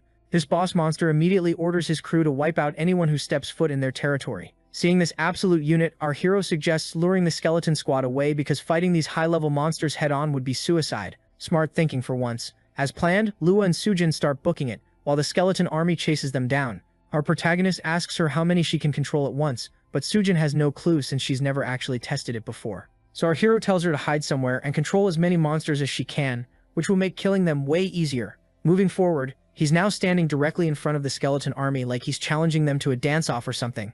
The second they charge at our hero, he yells at Sujin to make her move. She starts controlling them while our protagonist roasts them alive using fire attacks. It's like watching someone play a tower defense game, except he is the tower. Seeing his entire army getting massacred by some random human, the boss monster is pissed. He decides to handle this personally, and charges at Lua and Sujin himself. Our boy checks the stats of this boss monster, and immediately starts stressing because his own stats are complete trash compared to it. Like we're talking David versus Goliath levels of mismatch here. Meanwhile, Sujin's energy is dropped like crazy from controlling so many monsters at once.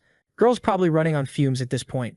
The boss monster is about to skewer our hero with his spear, when Sujin finally uses her controlling powers on it. Talk about clutch timing. Seeing his only chance, Lua unleashes everything he's got and absolutely demolishes the demon with a massive attack. Sujin praising our boy while he asks her to help him with something else. On the flip side, the boss monster is already trying to get back up because apparently it's not dead yet. The scene shifts to Chen Jun, who's standing right in front of the secret realm portal, looking all menacing. His guild members are asking why the hell he's just standing there like a creep, and he explains that since the rules changed after the realm got activated, he's blocking outsiders from entering because he wants to find out who activated it. Chen Jun then orders his men to kill whoever comes out of the portal. What a welcoming committee. Just then an announcement pops up about the first person who cleared the secret realm, and it's none other than Sujin Yan. Seeing her walking out of the exit, Chen Jun gets excited and asks if she's the one who activated it. When she confirms it, Chen Jun starts yelling about how he would have closed the entrance to help her if he'd known. Yeah, sure, buddy, we totally believe you were going to help out of the goodness of your heart. She fires back saying she doesn't want anyone's help and actually wants to keep all the rewards for herself. She did the work, she deserves the loot. As she's about to walk away, one of the killer mercenaries stops her, dropping some knowledge. The person who activates the hidden secret realm after clearing it doesn't actually get the bounty scroll as a reward, which means she didn't enter the realm alone. Someone else is still in there. Seeing them getting suspicious, Sujin's freaking the hell out. She quickly thinks on her feet and makes up some BS story about how it was actually her best friend who opened the secret realm, and she just swooped in and cleared it before her friend could. The assassin's not really buying it though, and keeps pushing, asking about this mysterious friend. Sujin says her friend already dipped, then she gets all aggressive and starts going off on Chen Jun, yelling at him for letting his goons interrogate her right in front of him. And folks, as we know, when it comes to Sujin, this bastard thinks from his little head instead of his big one, so he immediately tells his goons to let her go. As she's walking away, Jun tries to shoot his shot like the simp he is, and asks her out for a meal. Cedric immediately lures him down, telling him to stop following her. After she's gone, Chen Jun turns to one of his guys and asks if he's absolutely sure Ludus is still trapped in the safe zone and not running around in the secret realm. His guild members confirm they saw our protagonist trying to leave earlier, but couldn't get past the guards at the entrance. Since tonight's the last night, Jun makes it crystal clear that Ludus cannot get out before midnight. Why? Because after that, his tomb's defense drops to 0, which means instant death. Then the scene shifts to Cedric, who finally makes it to the woods and calls out for our boy. Right on cue, our protagonist steps out from behind this massive rock. The second she sees him, she starts rambling about how terrified she was that Chen Jun might have spotted him after she came out of the portal. She also asks if Luda knew Chen Jun and those mercenaries would be camping outside. Luda explains that since Chen Jun hired such expensive assassins, it was pretty obvious he'd show up to see who bagged the rewards and probably try to rob them blind.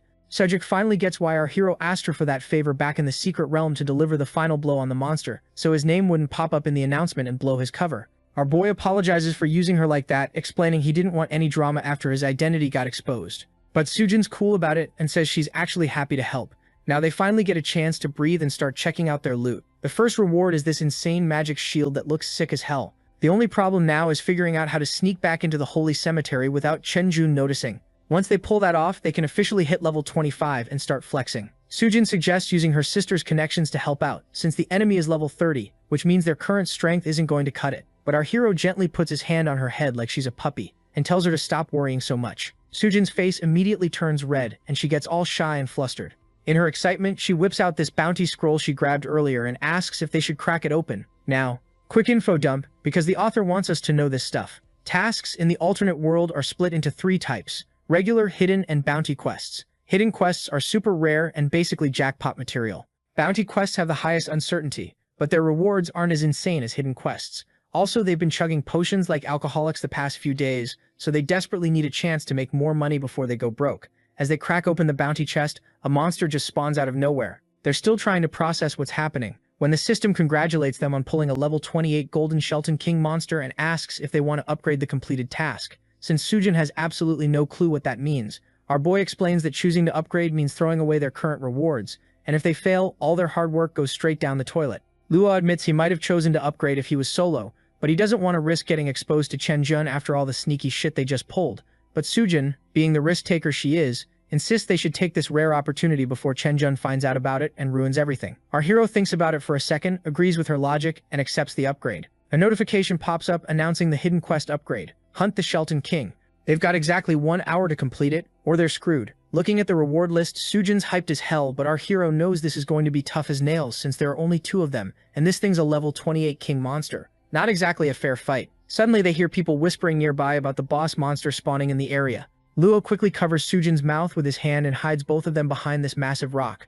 Meanwhile, Chenjun is heading straight toward the monster, practically drooling over the potential rewards. When he sees it's a level 28 king demon, Chenjun looks absolutely terrified but still orders the killer mercenaries to attack and wear it down. Of course, he's saving the final blow for himself, because he wants all the credit without doing any real work. Classic move. The leader of the mercenaries explains the strategy to his team like they're planning a heist, then charges straight at the demon. Following their game plan, they attack one by one in these coordinated strikes that actually look pretty badass. Meanwhile, Sujin and our boy are still chilling behind the rock, silently watching the whole fight go down. Sujin whispers and wonders if our hero is just waiting for them to drain the monster's stamina first, before swooping in. In response, Luo drops some Chinese idiom that basically translates to walking straight into danger without even realizing the danger's right there, which is exactly what Chenjun and his goons are doing right now. They have no idea our protagonist is waiting to steal their kill like the sneaky bastard he is.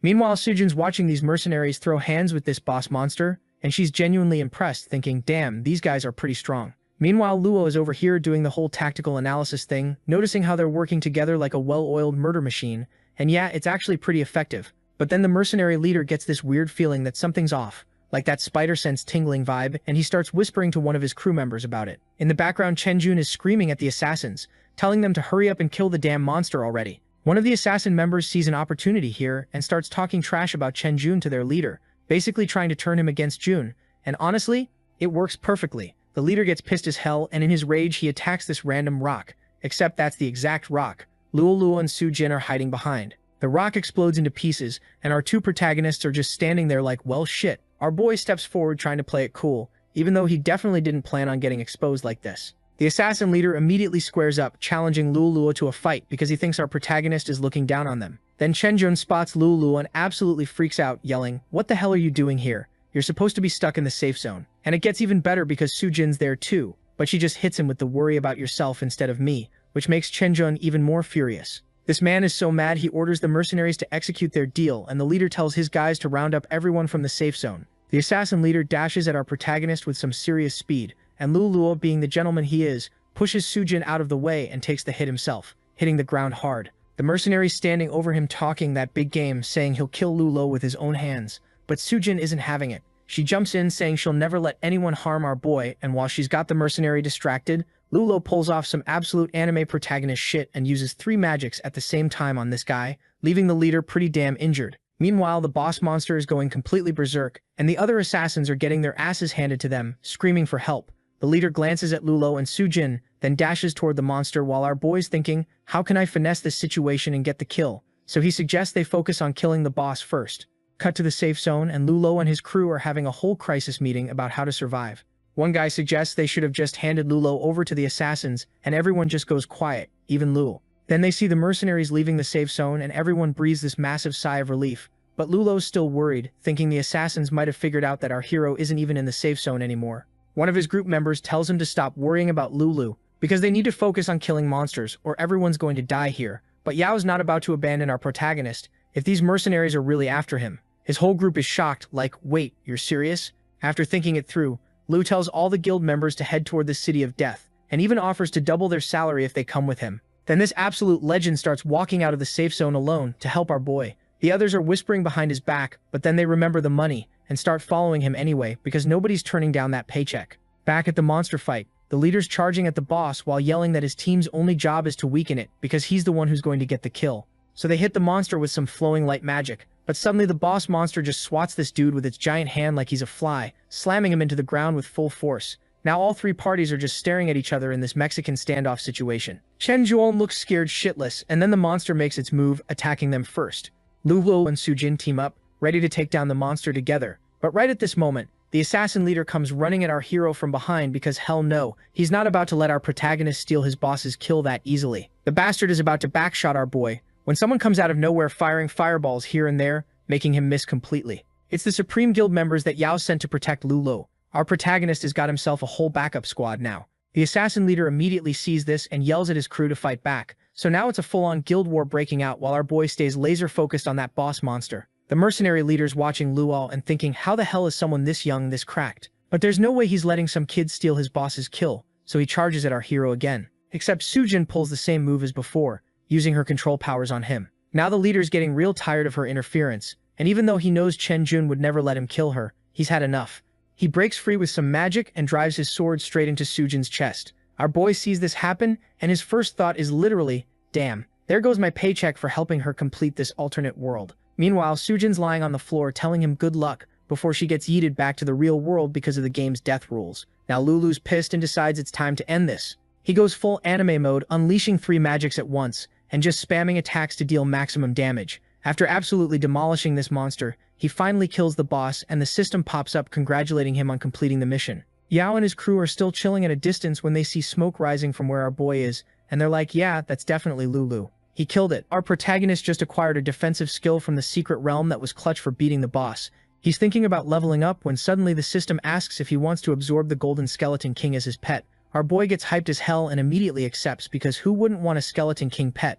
Back to Chen Jun's bitch ass, he's still blackmailing the assassin leader, threatening his daughter and demanding he bring back whatever loot the boss dropped or else. The leader tries to grab our protagonist but fails miserably. Chen threatens him again, and this time the leader just snaps. Instead of going after Luluo, he straight up rushes Chen Jun and delivers a devastating kick right to his chest, dropping him to the ground. With his sword pointed at Chen's throat, he threatens to kill him if he even thinks about touching his daughter. Chen tries to play it cool and change the subject, warning that if they don't kill Luo now, his level and strength are just going to keep skyrocketing. The leader walks away from Chen Jun confident as hell, saying he's strong enough to kill our hero whenever he wants. Meanwhile, Yao and his guild are freaking the hell out because Luo left them behind in enemy territory. The assassin leader spots them and is about to order his squad to kill them all. But Chen Jun stops him because he's got a galaxy brain plan. He knows Luo will definitely come back to save Yao, so they can use them as bait. Cut back to our protagonist. He's hit level 25 now and is ready to keep that boss monster as his pet. Then he gets a message from the general of the Misty Pavilion Guild, who's trying to guilt trip him hardcore, saying Sujin died because of him, and that the Supreme Guild members are trapped because they tried to save his ass,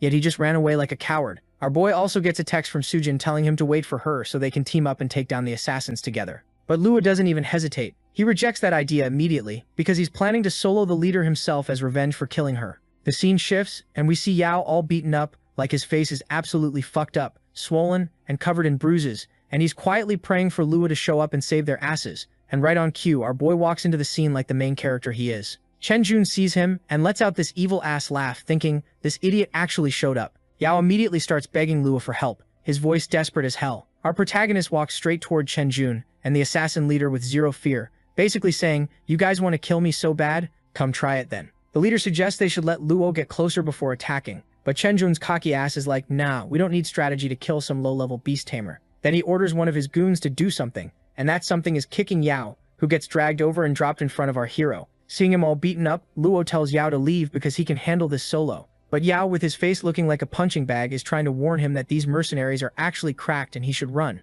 Our boy refuses to back down though, so Yao promises if he retreats now, he'll definitely send reinforcements. Standing in front of the assassin leader and his crew, Luo just grins and challenges them to fight. They immediately rush at him, ready to end his whole career. But then our boy pulls the ultimate power move and summons his Dark Skeleton King, the pet he got from the boss. Both Chen Jun and the leader's faces go pale as hell. Seeing this thing, they are like, what the hell? Cut back to a few moments earlier when Luo got his new pet. This bastard immediately realized that his little pet scorpion wasn't going to cut it anymore, and made the most heartless move. He fed the skelly to his new pet.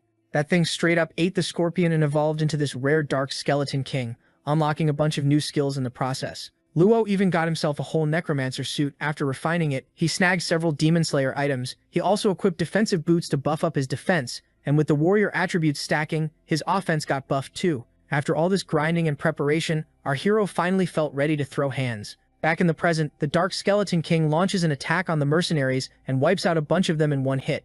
Everyone's just standing there like, what the hell? Chen Jun assesses the situation and starts screaming at the leader to handle this himself if he wants his daughter to stay alive. The leader's preparing to fight our protagonist, but he's also internally planning to kill Chen Jun too after this is over. So he decided to attack our boy, thinking as long as he takes care of him, his pets would be useless, so he charged at our boy at full speed, but Luo blocks the blow with his staff like it's nothing. Our boy smiles, looks at this idiot and asks him, "Did you really think that I'm defenseless?" and attacks the leader from behind in a complete sneak attack. As the monster backshots him from behind, our boy also joins the party and blasts him with magic, sending this man flying across the ground like a ragdoll. The mercenary leader's lying there in complete disbelief, probably thinking, how did I get violated this badly? The other mercenaries are trying to fight the Dark Skeleton King but getting absolutely cooked. The assassin leader realizes what's up and yells at his crew to focus on killing Luo first, since he's the one controlling this monster. He breaks down the strategy. 2 high agility mercenaries need to distract the skeleton, while everyone else jumps our protagonist. They rush at our boy and one of them is about to land a hit, when plot twist, the Supreme Guild members that Yao sent finally arrive on the scene.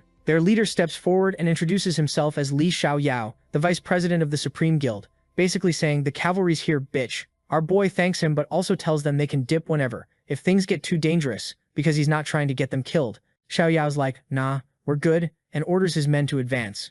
They start absolutely decimating the mercenaries one by one, turning this into a massacre. The assassin leader's watching in complete disbelief, while our hero's hyped as hell, seeing the reinforcements, but the leader refuses to give up and is about to attack when suddenly he gets a message from one of his members. It says that Sujin successfully rescued his daughter, Chi-Chi, and she's safe now. Reading this, the man literally sheds a tear of happiness and immediately commands all his men to stop fighting. Chen Jun keeps screaming at him, still threatening the leader about his daughter, because this idiot doesn't know she's already been saved. The assassin leader has had enough of this bastard. He grabs Chen Jun and starts choking him out brutally, announcing that he already has his daughter back and now Chen's about to meet his maker. Chen Jun starts begging for his life like the coward he is, but the leader doesn't hesitate. He drives his sword straight into Chen's chest, ending him right there.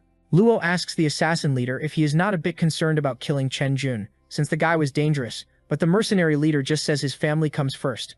After that, he falls to his knees and apologizes to our boy, asking him to thank Sujin on his behalf. He even promises to try to make up for all the lives he's taken. But then Xiaoyao steps up and drops the bomb. 235 of their guild members were killed by these mercenaries, and now they want revenge. All the assassins are terrified as hell, but their leader orders them not to move. Meanwhile, Lu is standing there ready to end the leader because he's got a strong urge to avenge Sujin. As the boss man was dying, he was thinking how this damage is abnormal. He's sure our boy is not a normal guy, huh? Like, what the hell, bro? Think about your daughter or something.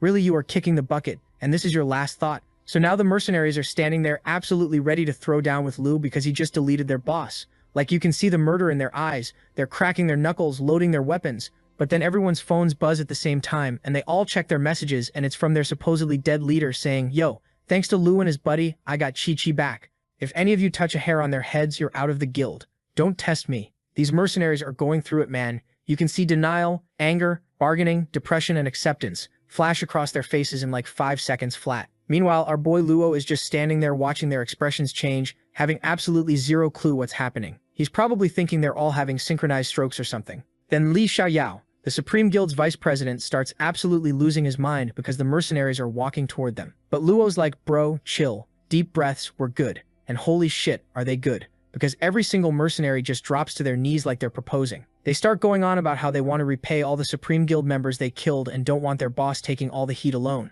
Now Luo sees his chance and drops this whole speech about unity, fighting common enemies together, protecting family and defending the Dragon Nation. He's standing there looking all dramatic, then he hits them with they have to pay double the economic damage to the Supreme Guild and help them clear the Third World. The mercenaries don't even hesitate.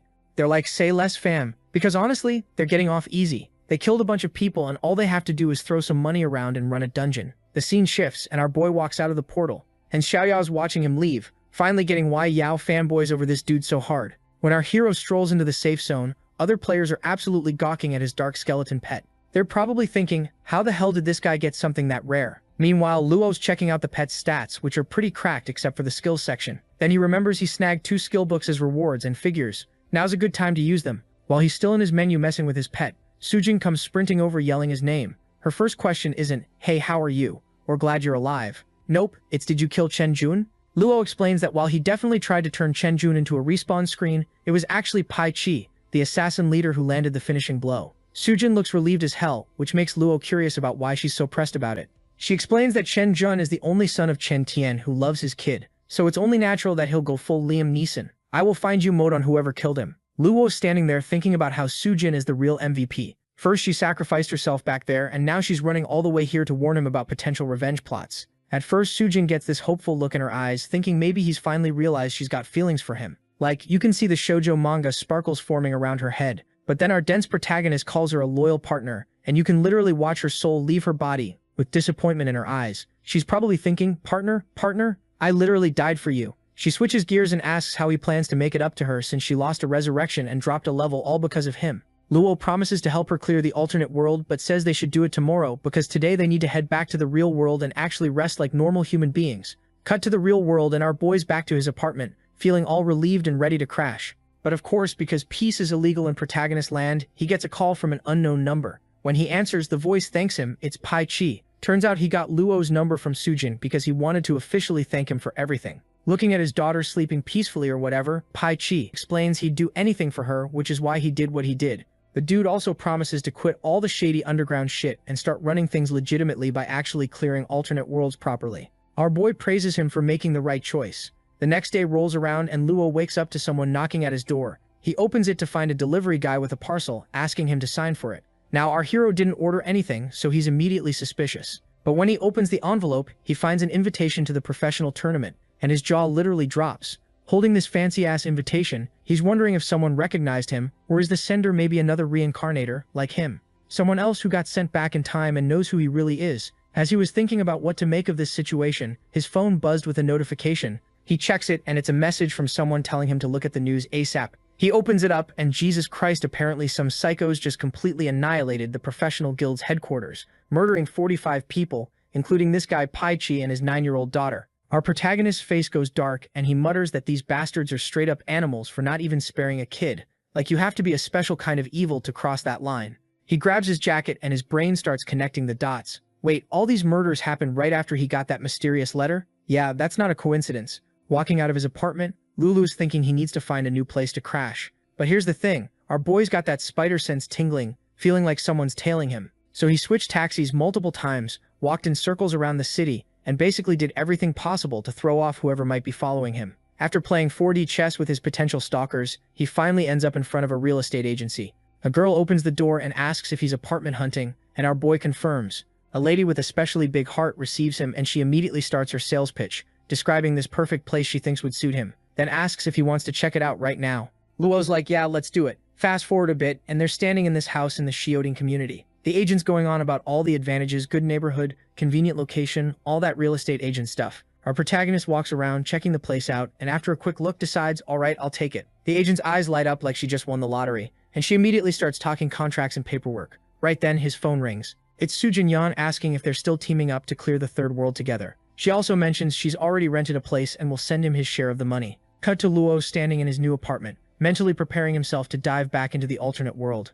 A few moments later, both of them are standing face to face in the safe zone. The first thing he sees is that a few random players walk up and start trying to poach Sujin for their team, basically telling her she should ditch Luo since he's just a low-level scrub holding her back. But before anyone can throw hands, Yao appears out of nowhere, grabs one of these clowns by the collar, and starts yelling at them for disrespecting our protagonist. Behind him, Xiao Yao is suggesting they shouldn't start drama that might come back to bite Luo later. Luo Yao thinks about it for a second and realizes his buddy's right, so he lets the players go, but you can tell he wanted to deck them. Sujin's still feeling embarrassed and nervous about the whole situation. When Yao starts introducing his guild members, there's Xiaoyao, who's apparently a support class, and Shen Yi, who's their healer. They're basically offering to carry our boy through the dungeon, but Luo politely declines, saying he's good with just taking Sujin along. Now they start talking about Chen Tianqian, this apparently overpowered dude that nobody dares to mess with. But our protagonist getting those Suj vibes, thinking there's definitely something shady going on behind the scenes with this guy. Sujin's worried though, reminding Luo that he also had beef with Chen Jun before, which means he's probably on his hit list too. But our boy just tells her to chill, confidently saying he can handle whatever gets thrown at him. Meanwhile, Luo Yao and his guild members are standing there watching this whole interaction, and you can see the jealousy written all over their faces like, damn, why does Luo get all the attention? Suddenly our protagonist turns around and asks them if they're ready to go. They all shout yes in unison. Right on cue, a system window pops up asking Luo if he's really sure about challenging the third world boss. Our boy doesn't hesitate, he taps yes and boom, a massive portal tears open right in front of them. They step through the portal, and a system notification hits them in the face. Welcome to the Death God Descends world. Yao's looking around like, hey, doesn't look that scary, but then the sky just goes black. They look up, and there are literally thousands of bats flying overhead, and from the middle of that flying nightmare comes this absolutely massive boss monster.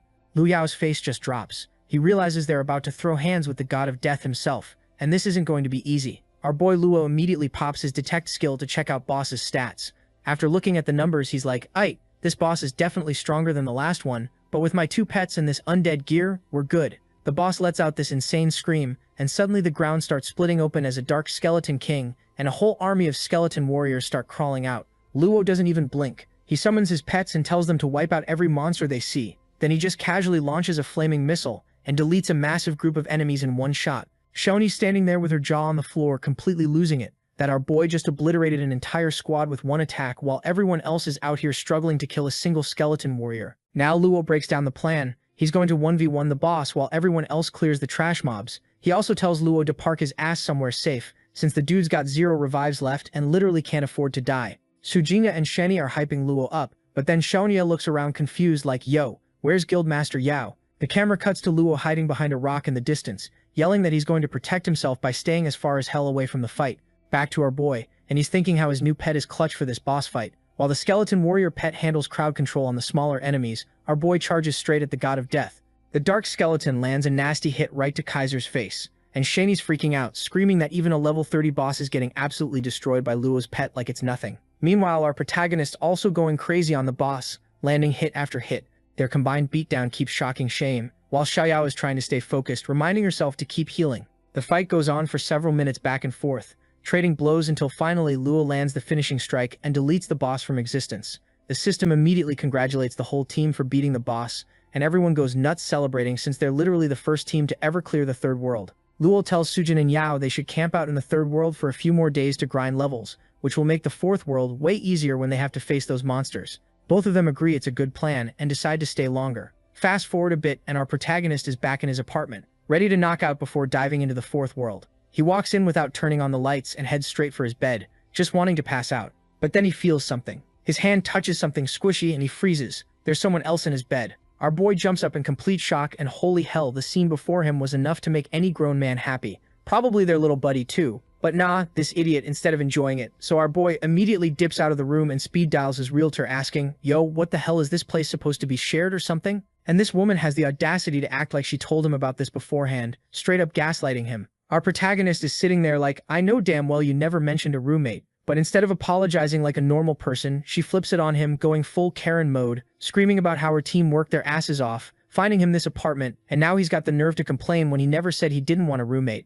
Our boy's just standing there having an existential crisis like, hold up, so somehow this became my fault. He tells her to find him a new place ASAP. She agrees but makes it clear it's going to take some time. Still standing by the door where the girl passed out cold, Luo pulls out that invitation letter he got earlier for the tournament. It's for the 100th professional competition game, happening in 2 weeks, and man is locked in. See, in his previous life he died before he could ever make it big, so this time around he's determined to compete and actually make a name for himself. The only problem? He needs to hit level 30 first if he wants to qualify for the Pro League. And since he can't stay here because of the lady, he decided to hit up the alternate world. As he was about to step into the portal, his phone buzzed with a text from Yao asking for a favor. Meanwhile, in the third world called Shadowland, Yao's standing there with 3 girls who are absolutely roasting him, asking if he can actually pull this off because he doesn't look capable at all. Yao's trying to save face, confidently saying even if he can't handle it, his big bro definitely can. Right on cue, Lu materializes into the alternate world, and these girls immediately start judging him because he's a beast tamer, apparently the most trash class in their eyes. Yao's practically on his knees begging our boy to join the team and help them out. Lu just laughs, calling him out like, bro, you're really doing all this just to impress some girls? Then Yao explains the actual quest they need to smoke the level 27 skeleton boss. The thing is, Yao already sent his guys in there, and they all got absolutely demolished, so Lu is literally their last hope. Walking into the boss skeleton zone, our hero tells the group to wait outside, but these girls keep running their mouths, convinced he's all bark and no bite. Literally 3 minutes later, our protagonist casually strolls back out from the exit. One of the girls immediately assumes he got his ass handed to him and rage quit. Lu tells Yao the monster's handled, and says he's got to bounce for other stuff. Yao's out here hyping up our hero like he's his personal hype man, while the girls frantically check their system notifications, absolutely shook that he cleared the boss that fast. After confirming the quest's actually complete, two of them start sweet-talking Yao, who reminds them about their little bet they promised to be his girlfriends for 7 days if Lu could pull it off. But the third girl tries to make a run for it, because she's clearly more interested in Luo than honoring any bet. Yao catches her, and she's begging him to let her go. A bit later, this girl shows up behind our boy and calls him Asura, the name our hero used in his previous life. Luo is internally freaking out, but tries to play it cool, saying, nah, Asura died 100 years ago, but this girl isn't buying it. She insists he didn't die because he is Asura, standing right in front of her. That's when it clicks for him. She's the one who sent that mysterious letter. Our boy immediately grabs her by the neck, demanding to know who the hell she is and how she knows about him. The girl's playing hardball though, saying she'll only spill the tea once he does something for her first. This just pisses our protagonist off even more. She's begging now, swearing she won't tell anyone his identity. And even though he's seriously considering just eliminating her right there to keep his secret safe, he holds back. He needs to know who's really pulling the strings behind all this. He asks what she wants, and the girl drops her request. She needs our boy to carry her through the Pro League competition. So the girl's explaining that all she needs is for him to carry her through the city prelims, and after that she'll spill all the tea. Our boy's like, wait, you're just doing this tournament for the money? And yeah, money's part of it, but homegirl says the real reason is to prove herself. As he was walking away, Luo told her to first hit level 30. The girl gets all excited, promising to message him the second she hits 30. When she starts following him like a lost puppy, Luo has to spell it out, only contact me when it's time to sign up. That's it. Don't text me, don't call me, and don't even think about me. After ditching her, our protagonist enters the fourth world, Dragon Valley, and spawns in the Temple of Light safe zone. This place is packed, because players from both Linhai and Gan City share the same spawn point. Now here's the deal with this world. He's got to complete 2 main quests, kill at least 3 different Lord-class Dark Dragons, and gain level 5 trust from 1 dragon. Only then can he fight the final boss. Plus, once he hits level 30, he unlocks another pet slot, which means he could snag himself a flying dragon. Our boy's hyped and ready to grind, so he heads into the Dark Mountains with his pets, and they start absolutely demolishing dragons left and right, while his pets are handling business. Luo's over here doing research on dragon weaknesses. Then suddenly he hears some weird noises, looks up and sees a whole damn swarm of flying dragons heading straight for him. Our boy's thinking, yo, this hidden quest never triggered in my past life. What the hell is happening? He quickly levels up and tells his pets to throw hands. But plot twist, the black dragons and light dragons start fighting each other instead, and since the black dragons are getting bodied, Luo only has to worry about the light dragons now. Then things get spicy. A level 35 boss monster locks onto him and charges, but his pet jumps in front, tanking the hit. Our protagonist realizes there are 3 of these level 35 dragons, and he's starting to think his respawn point's about to get real familiar. That's when one of the Lord Dragons starts talking, saying it's going to kill him. Luo's standing there like, hold up, since when do y'all speak? The dragon then hits him with an ultimatum. Ditch the Light Clan and join the Dark Clan, or get deleted right here, right now. So now standing there, Luo is thinking how if he refuses, these monsters are going to kill him, meaning he's losing level 2, which he absolutely cannot afford. With 0 options, our boy has to accept. The Dark Dragon opens a portal and tells him to step through. On the other side, Luo finds himself in this ominous dark hall. Not a safe zone, but a login, logout, and respawn point. Standing there is this Dark Dragon Knight named Goya, who welcomes him to the Dark Clan. A notification pops up asking if he wants to join, and then a second one appears informing him that he's lost a level because the hidden quest timer ran out. Now done with the initial introductions, Goya immediately gives him his first assignment: go kill light dragons to prove his loyalty. So now Luo is forced to hunt the Light Clan. Right then he gets a text from the girl he met earlier begging for help. Our boy hits her with the nah, but she refuses to take no for an answer, saying she'll tell him something about Asura if he helps. That gets his attention, so he fast travels back to the third world, where she's waiting alone in the City of Death, looking all desperate. She explains that right before the quest, her friends ditched her, and with only half a day left, she had no choice but to hit him up.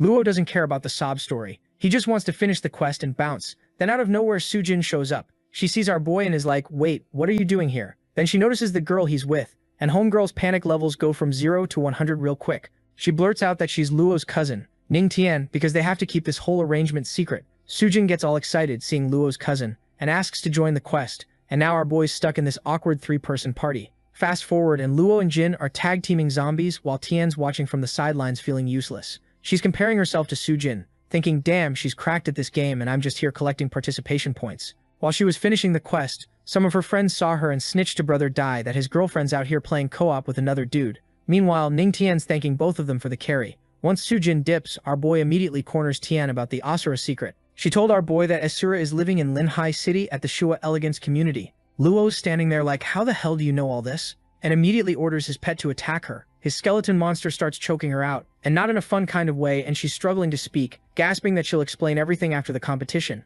Luo realizes this girl's smart enough to use information as leverage, so he tells his pet to let her go. She drops to the ground coughing and gasping for air. He gives her one final warning that's basically a threat wrapped in casual conversation. Only hit me up after you reach level 30. And trust me, deleting your account would be very easy for me if you don't listen. Ling Tian, still recovering from nearly getting her windpipe crushed, promises the secret stays between them and swears on everything no one else will find out. But Lua is still paranoid about how she knows where he lives, so he's thinking it might be time to apartment hunt again. Meanwhile, in the fourth world, this dude named God of War is scrolling through text messages sent by Tian's friends, and it's pretty obvious he's the mysterious boyfriend who's now absolutely livid that she cheated on him. Some guy standing beside him is being a total instigator, saying no one's worthy enough to steal the vice leader's girlfriend and really pouring gasoline on that fire. So far, all they know is that the man Tamu was seen with is a beast tamer with a pet skeleton king, but his actual identity is still a mystery. Since they're currently on a mission, the vice leader decides to put his relationship drama on the back burner for now, and orders his guild members to focus on wiping out all the dark dragons first. Right then, this shadowy figure emerges from the smoke looking all dramatic. As they're squinting trying to figure out who it is, they realize it's our boy standing there with his back turned. The vice leader immediately starts power tripping, declaring that he rules this place and that Luo should bow down and serve under him. When our hero turns around, the whole group is absolutely shook, seeing a new face, finding it hard to believe someone could speedrun the third world that fast. Tian's boyfriend locks eyes with our protagonist and warns him not to go against the God of War guild. Our hero, not really knowing much about this guild and not trying to start beef just yet, since he's got other quests to grind, thinks it's best to just dip. As he starts walking away, the vice leader gets so mad he's about to throw hands, but his own guild members have to physically hold him back, trying to calm this man down before he does something stupid. Now they're all gossiping about Luo, doubting that a beast tamer could have cleared the world that quickly and assuming he must be some top-tier player from Linhai City, since Linhai and their own city are connected in the fourth world. Looking at his next mission, the vice leader says he's definitely killing Luo next time. The mission is a hidden opportunity with a solo boss fight against the corpse dragon. He tells his guild members to help him take it down. After traveling for a bit, they reach the dragon's lair and charge in like they own the place. The vice leader is feeling himself, confident he can smoke these dragons easily. But then suddenly someone standing right in front of the dark dragon attacks him, and this man is in complete disbelief. Luo emerges from the smoke declaring that the boss dragon belongs to him. It becomes crystal clear real quick that this is about to be a problem because both of them want the boss. The vice leader orders one of his lackeys to finish our boy off, but Luo absolutely demolishes him with a single attack. The vice leader can barely process that a level 24 player just got one shot like that. But then something catches his attention. The boss dragon standing next to our protagonist isn't attacking him at all, which is mad sus. Turns out our hero's actual quest is to protect the corpse dragon from these guys, which is honestly hilarious. Moving forward, Luo summons his skeleton king, and the vice leader's brain finally catches up. This is the guy Tien cheated on him with. You can practically see the rage building. Meanwhile, our hero is locked in and determined to complete this quest, especially after fumbling the last one. Man's not about to take another L. Seeing our boy all confident, this bastard gets mad. Man's having a full-blown meltdown because in his head, this dude just stole both his girl and his dragon in the same day. So naturally, he does what any rage-quitting toxic gamer would do and starts screaming at his guild members, ordering his boys to delete our protagonist from existence. Now here's the thing, these poor bastards are already getting their asses handed to them by the dragon, barely surviving, and now they have to deal with this mysterious cracked player who just spawned in like a raid boss? Yeah, these guys are cooked. Our boy Luo starts picking off war guild members one by one soon. Bodies started dropping left and right, and the vice leader finally realized how screwed he was. He swallows his pride and tells his remaining boys to retreat and regroup, promising they'll come back with the full main forces for round 2, because clearly this small squad wasn't cutting it. Now Luo remembers the quest requirements he's got to hold out for 24 hours, so he knows damn well these guys are coming back, probably with their entire Discord server this time. He's like, alright bet, Time to dig in and prep for actual war. Then our boy starts thinking about what the vice leader said earlier, that whole stealing his woman accusation, and he's genuinely confused as hell. He's sitting there like, bro, what woman? I don't even know what you're talking about. Afterwards, he sends a message to his homie Yao asking for the tea on this war guild. Who are these guys really? Yao hits him back with the intel. These dudes are ranked second in the entire Jining province. And Lu just casually replies, yeah, I just fought them. After doing his research, our protagonist realizes that even though he's built different, he's going to need actual backup for this one, because at this point it's a given that they're bringing the whole squad next time. He tells the dragon to hold down the fort, and dips to recruit some reinforcements. Meanwhile, back in the third world, Sujin finds out that Luo is out here 1v20ing the war guild solo, and she immediately starts panicking. She's actually worried about our boy. Cut to our protagonist standing in this ominous dark hall in front of leader Goya, straight up asking for help. And to his complete surprise, Goya doesn't even hesitate, and immediately agrees to help. Seeing this, Luo is genuinely shocked because the Light Clan, you know, the so-called good guys who are supposed to help people, never help the players. But the Dark Clan? These guys are out here offering backup with zero hesitation. So without wasting a single second, he explains the whole situation. The Corpse Dragon Protection Quest, the incoming Mega Raid, all of it. Goya puts a hand on his shoulder, all dramatic and mentor-like, promising they'll make sure he completes the quest like it's a blood oath. Right then, Luo gets an emergency notification flashing on his screen. The Corpse Dragon is under attack right now, and he needs to get back ASAP before it gets deleted. He teleports back immediately while Goya is standing there dramatically declaring, "Darkness will always be there to support you." Back at the Corpse Dragon zone, it's absolute chaos. The main forces have arrived with what looks like half the server, and they're going all in on that dragon.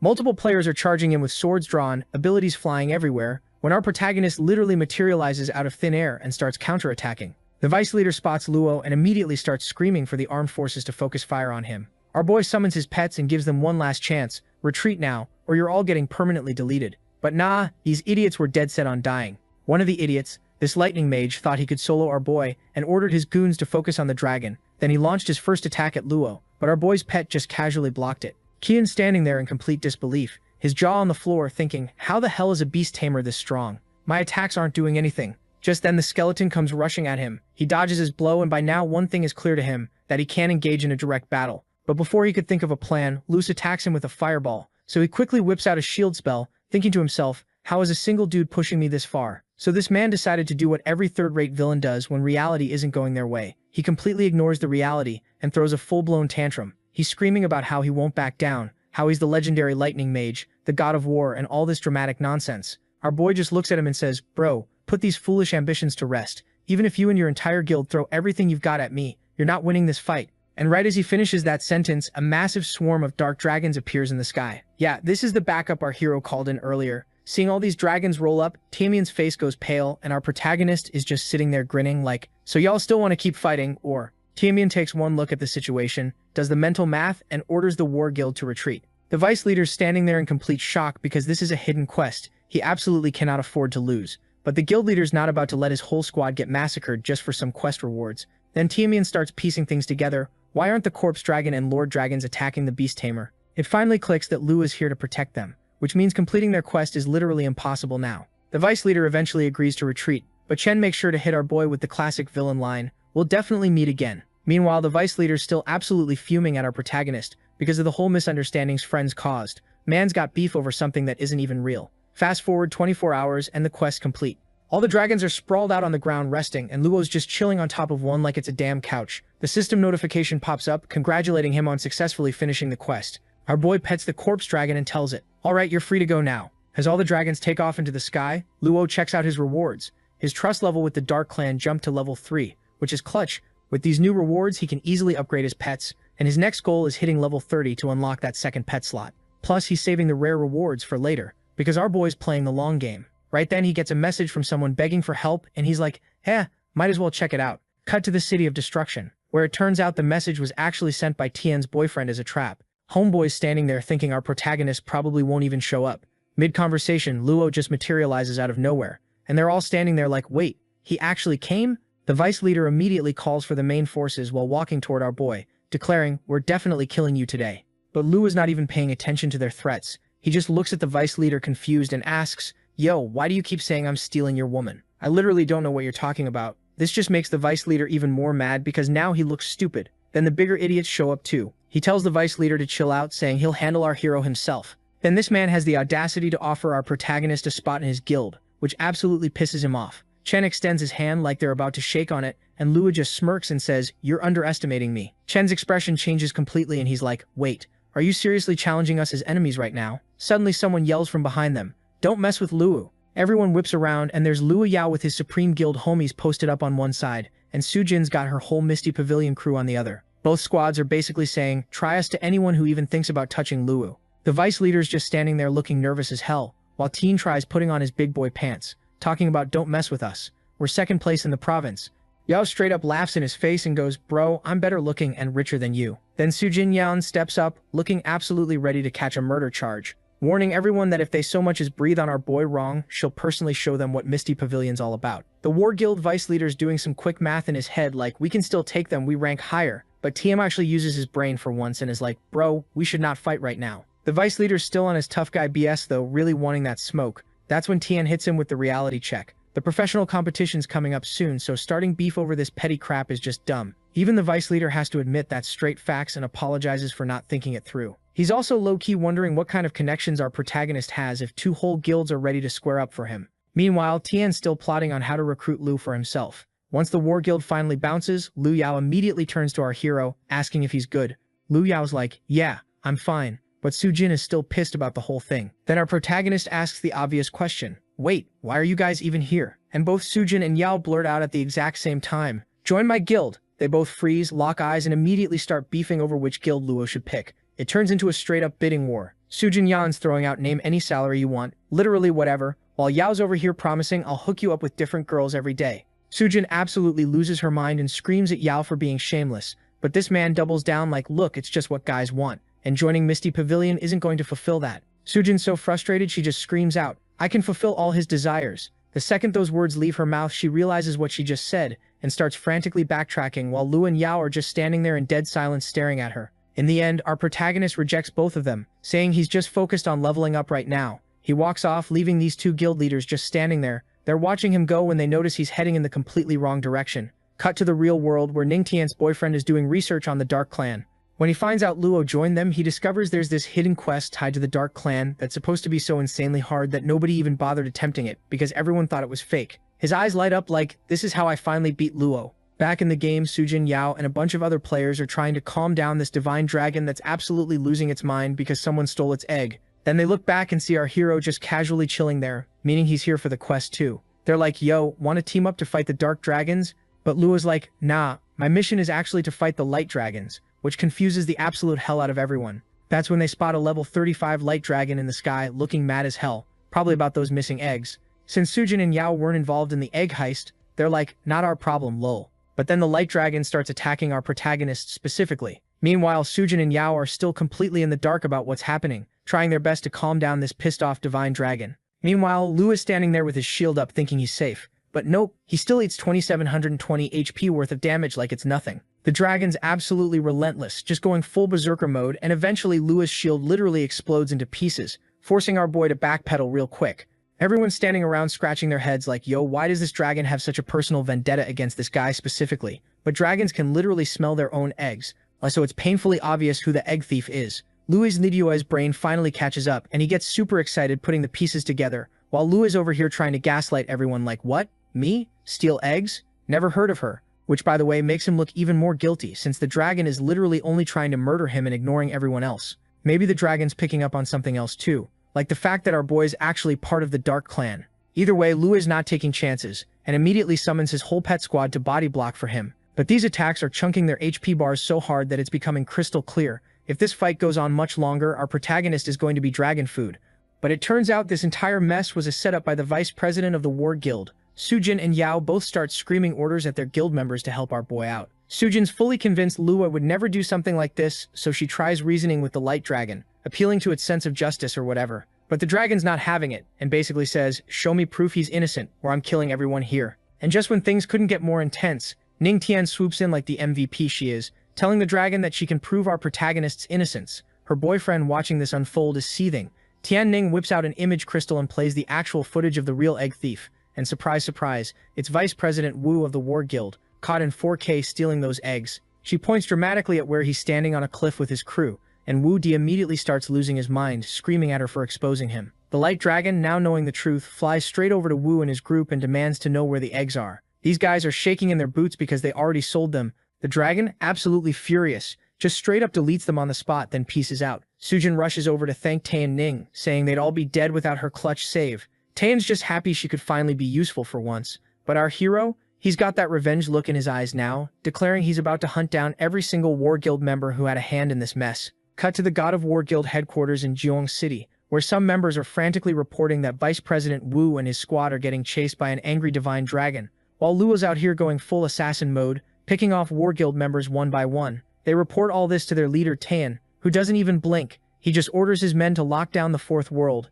Nobody gets in, and everyone involved in the egg theft gets kicked out immediately. But then this one dude standing nearby is like, boss, maybe we should think this through. The professional competition is literally about to start. Lin Tan doesn't give a single damn though. He doubles down, ordering them to start recruiting new guild members to replace the trash they're kicking out, then casually drops the bombshell that he'll personally handle that beast tamer himself. Meanwhile, back in the real world, our boy gets a call from his realtor asking if he wants to check out a new apartment nearby. Luo's like, yeah, sure, I'll swing by later today. Cut to some delivery guy standing outside an apartment door. He knocks, and when Ning Tian opens up, the homegirl's face goes white as a ghost because this delivery man is actually Wu Di in disguise. She immediately tries to slam the door in his face, but Wu catches it with one hand like it's nothing and forces his way inside, saying there's no way in hell she's getting away from him. Ning's backing up, scared out of her mind, asking what the hell he wants from her. Wu starts losing it, screaming that she got him kicked out of the guild and completely destroyed his career, and now she has the audacity to join the league with that beast tamer. Ning tries to explain she's not hooking up with Luz, and was literally just trying to stop an innocent dude from getting eaten by a dragon, but Wu's too pissed off to hear any of it, without even letting her finish. This absolute psycho lunges at her, slamming her onto the bed and pinning her down. Ning is screaming for help, tears pouring down her face, and just when you think this is about to turn into a completely different kind of manhwa, a hand grabs Hua by the collar and launches him across the room like a rag doll. And who shows up? Our boy Luo with the clutch save. Perfect timing as always. The second Ningen sees him, she runs over crying and hugs him tight. Hua, watching this whole thing, looks like he's about to pop a blood vessel from pure rage. Ningen's desperately trying to tell Hua she has nothing to do with Luo, but this man's not listening. He charges at her again, screaming he's going to kill her. But Luo's not having any of that. He hits Hua with a solid strike to the back, then follows up with a punch straight to the face that sends this dude eating floor, blood gushing from his nose and mouth. As Ningen tries again to explain her relationship with Luo, our boy cuts her off, saying he doesn't give a damn about all that, he just heard some crazy noise and came to check it out. But now he's realizing she's the one living next door to him, and there's no way that's just random, so he's like, okay, what's really going on here? She explains she only saw him there once before meeting him in the alternate world. Luo was confused as hell about why she keeps calling him Asura. Ningxia reveals she saw that name on some letter that got delivered to him once. She pulls out the letter, and it turns out it's about the professional competition. Our boy's starting to trust her a bit more now, but he's determined to figure out who the hell sent that letter. After leaving her apartment, he hands it back, telling her to keep it. Ningxia begs him to let her crash at his place, since Wu now knows where she lives, but Luo tries to refuse at first. She keeps pleading though, saying she's got nowhere else to go, and she's basically flat broke. Remembering how she saved his ass with that dragon footage, Luo transfers her 100,000 won, his bonus from the city tournament, and tells her she doesn't need to pay it back. As he's walking down the stairs, Ningxia's talking to herself all sad like nobody likes a freeloader and a loser like me. Cut to our boy standing before leader Goya, and it's obvious he's finally earned the Dark Clan's complete trust. Goya's promising him some special task with rare rewards. Plus, Luo just hit level 30 and he's thinking about doing a job change before taking on any new quests. The scene shifts. Our boy enters the test area with his loyal skeleton buddy in tow. Just then, a system window pops up telling him about the trial rules, and then another one appears saying if he dies, he's losing 3 levels. Luo takes a look around and goes, so this is the Necromancer job advancement quest. Way different than what I expected. Now, without wasting a single second, Luo pulls up the map, checks where he needs to go, and tells the Skeleton King to follow him. They take a few steps, and a hand comes out with the reminder to like the video and help Mamoru to make juicy content and activate that cheeky little bell. And I'm out.